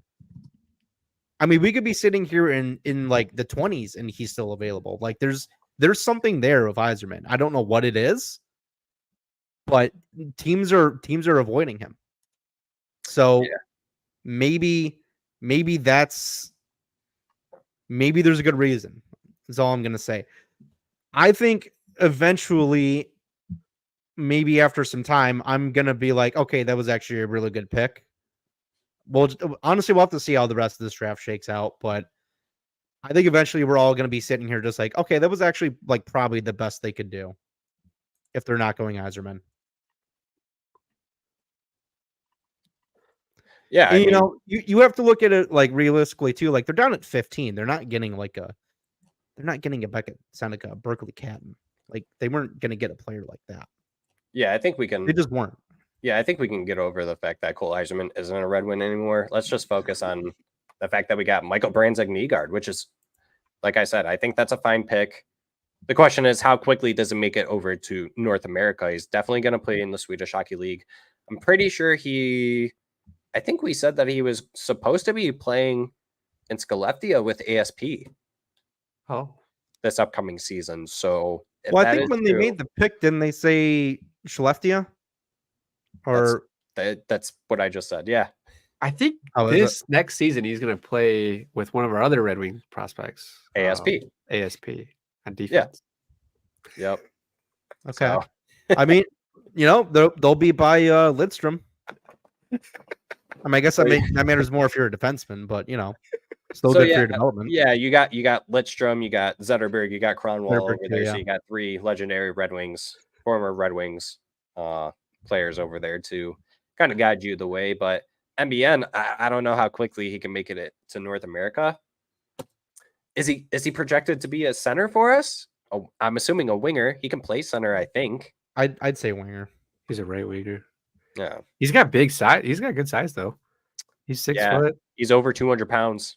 207, yeah. That's literally Nate Danielson, but on wing. Basically. So Nick, with the way that now that with the Jake Wallman trade, well, I guess I should say with Andrew Gibson, and then we get that player in return. What does it look like? Are we gonna have to? Is GRG gonna have to push up a Casper, a Mazer to the Red Wings? Do you see which forward do you think actually makes the Red Wings? Because it seems like that's getting more and more cramped on the forward end. But I kind of want to hear from you. We kind of talked about it. Me and Brandon kind of talked about it a little bit the other night. Is it looks like Casper is probably going to get bumped up if he has a good summer and he can outcompete whoever's on that 4th or 3rd line. Leno. Yeah. So which, I mean, Joe hasn't been playing too well last season, so you could probably see that happening. I think. Yeah. So I'm looking at for next season for the Griffins is if Sarnik resigns, I believe he's unrestricted. I'd have to double check. I didn't do any research before I came on here today. That's fine. So yeah, don't hold me to the cross. So I think if Sarnik resigns, then you've got him, you've got Danielson, then you see Amadeus probably 3rd line center, and then we can run it out. We've got a couple guys for the 4th line that can play center as well. So that's kind of what we're looking at. There's a lot can change here with free agency, guys coming in, guys leaving, things like that. So I'm not sure, but we can see Marco up. We can see Mazer's been talked about a lot as well, being moved up. Pershaw put out that article with both of those guys up there. I can't remember who was the other winger on that line. Who? Bergen. Was it? Was it a GRG line? I believe so. Yeah. Well, Bergie has to make it. He's not waiver eligible. Exactly. Anymore, so he Tarek Parashak. Yeah. Who? Tarek Parashak got picked by the Caps. Yeah, there's something there of Yzerman. That's so weird. There's some stink around him. I don't know what it is. About to fall all the way to the 2nd round. At this point, I wouldn't be surprised.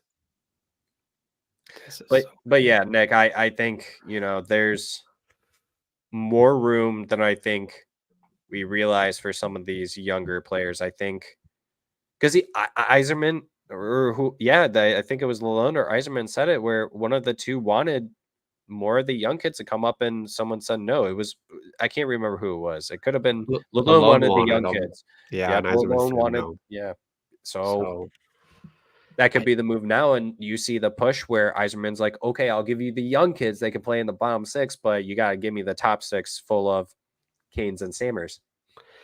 Yeah, I mean, free agency is going to solve, hopefully solve a lot of issues and a lot of holes. But I mean, my own selfish reasons, like I would love to see Casper for a full season in GRG he played a full season last year, but having him that first half of the season really had to acclimate to the North American ice. So it was just it was a learning curve. I would love to see him back for a full season or at least a half season, maybe do what Edmondson did last year with you guys, like played a lot of the games with us and then moved up to you guys. Like I would like to see that. I would too. I'm there with you. Yeah, that would be nice. Carter, I'd like to see him he needs to strengthen up. I mean, he was out a lot, either sickness or injury. They don't really tell you. They just sit him down here. So we don't know what the issues were. So a lot of love to have seen, more consistency out of him. just playing. But yeah, I don't know. I'm also selfish. I want to see the guys. I want to see them play. I want to see us win. I want to compete, so that for me, like, I'd love to have everybody just run it back and add Nate Danielson in. Yeah. And then if we could get ASP, or I don't know if you guys saw, but a lot of the guys were working out over the summer. The big name that I can think of right now is Buchnikov. Buchelnikov, Booch yeah. Bombs. Yeah, they were all working out together. Yeah. So like that, even if we could just not let him get back on the airplane, that'd be cool. Yeah. Right. That's- Chain him to the coach's desk. Yeah. Yeah, that would be my hope. I But would yeah, love that. it's we don't have as much turnover as Toledo does, so I'm glad about that. We have a lot more stability here. They only do like 1-year contracts down there. It's crazy. Oh yeah, wow. That's So gonna be Zach, brutal. weren't you talking about Parasak in one of our videos? Yeah, that's I think in the mock draft we did, I think I had the Capitals taking him actually. I could be wrong, but yeah, really good player who really just bounced out of nowhere. He put up over 100 points in the WHL. Just a very, very good, skilled forward, really great shot. So, but we're getting to the Chicago pick now, but I really didn't plan on staying on for the whole draft. Yeah, me neither. So I know you wanted to, or you had to go, Nick. So you can hop off if you want. Appreciate you guys having me on. Yeah, thanks for joining us, course. Nick. We'll sync up again here shortly. Yeah, hopefully Nick, real soon. quick. I know Yeah. we don't have too many people watching, but for the people that go back and watch us, why don't you go ahead and drop your socials real quick for your podcast? So I am part of Hockeytown West. I've got Brandon with me, who's the host, and then Travis jumps on for the walleye episodes. And we might be, I don't know. We've got a lot of stuff coming up actually for the summer. We're gonna take the 4th of July week off. But we just wrapped up an interview. I think the last interview we just did was John Letherman for Toledo Walleye. He has just moved to Finland. We have already recorded 2 other episodes with former players. Both of them played in the NHL. So that's coming. It's going to be a short little mini series that we're going to do. I don't know exactly when they're going to drop, but they will be dropping in July. And so, yeah, I think our handle is just Hockeytown W Pod. And I'm JRG Hockey Guy, and you can find all my stuff on Twitter for the pod as well. So I can't think of anything else. And next season will be a pretty big, crazy season. We're coming up to our 100th, and we've got a couple other interviews that we're trying to line up with players again. And I know Amadeus Lombardi is going to probably be one of our returning players coming back on. So he has confirmed. We just don't know when yet. So nice. So that'll be fun. So send me some questions if you guys have them. If you haven't listened to the interview with him in the near the end of the season, we interviewed with him, and then also Brandon Hawkins. So we'll sync up with Hawkins again, who just re-signed with Toledo for next season. He was the MVP of the ECHL, which is pretty crazy to think. Yeah. So I can't remember. He had a crazy stat line though. So but yeah, check us out there, and we're on YouTube, we're on Spotify, Apple, everything. Who they pick? Sasha. Sasha Boyver. Oh, that's cool. So yeah, if you guys haven't already, go ahead and give Hockeytown West podcast a subscribe on YouTube, and then you can follow them on Twitter. They're also on all the other socials as well. They're on Spotify, Apple. Yeah, we finally got an Apple podcast there, Nick. I saw that. Yeah, I didn't know that Spotify for podcasters gave you an RSS feed. Yeah. Yeah. Well, I never. Brandon handles a lot of stuff. No, yeah, and it's not like, oh, I expected you to tell me. No, I didn't know that, and I was like, wow, this is way more difficult than it needed to be. I spent way too much time trying to investigate how do I get this, and I was like, wow, it's right there. Okay, so yeah, for those of you that didn't know, we are on Apple Podcasts now. Yeah, I'm subscribed, so I listen to you guys when I run, and everybody else should too. So Thanks, run guys. and listen. Well, same for you guys. Yeah, we appreciate having you on as always. And then yeah, Brandon, stop being so busy all the time, my guy. Come hop on the pod every once in a while. We'll hop on your guys's too eventually here sometime, I'm sure. Yeah, I don't know how the rest is. I know these interviews are getting crazy, but yeah, we'll have you. We'll have to have you guys on before the season for sure. Yeah, we'll talk about roster construction and just stuff like that. Maybe around like training camp or something. We'll talk about prospects and then everyone else or something. We'll see. We'll plan. I know Brandon took off for 4th of July, so maybe connect with him too. And I don't know what you guys are doing for free agency. So that I think he took those days off to kind of be in the loop. So maybe we sync up for that. We do have, I believe we are recording. It's going to be a surprise. We're recording. We have a special guest coming on. We are recording that on Tuesday before 4th of July. And I think I might release that on 4th of July or that weekend. I'm not sure. I'll figure it out. But yeah, we do have a special guest coming on. So be on the lookout for that. You want to tell me who it is? I can tell you after. Yeah. Do I know this person? Oh, yeah. I'll give you a hint. You've been on their show. Oh, okay. Yeah. Okay. You should know who it is. There's one guy we're trying to get, and he's been a little difficult to get in touch with, but yeah. Everyone's busy right now, so it's fair. I think that's what Everyone's really busy, so everyone's going through the same stuff right now. But Nick, once again, we appreciate you hopping on. We'll let you go. And Matt, how much? I don't know how much longer you want to stay on. So I was just gonna hop off now. I think we've kind of said our piece. I just want to leave just with one more thing. Yeah. I remember watching the World Juniors back in December. I watched Team Norway and Brentig Nygaard, and I said back then I want him on the team, and he's going to be on the team. So there you go. I'm pretty happy with the pick after thinking about it and digesting it. I think it's probably the best they could have done. And Derek only wanted him because he wants that last name on the back of a jersey really bad. I do too. It's going to curve down the arm, and I'm going to love it. So, and it's not a good thing because Fanatics has a lot of runway to mess it up. So I'm not excited for that.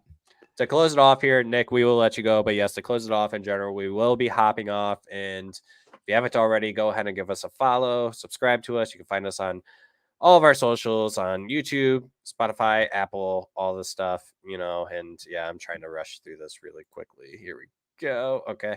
I'll just leave it like this. That's okay. But anyways, yeah, Matt, I think MBN is a really fine pick. I know we were doom and gloom about it for as soon as it happened. Yeah, we shouldn't have been. It's nothing against him. I apologize to him. I know he doesn't really care about what we think, but that's our fault. It is our fault. We got stuck on Cole Eiserman.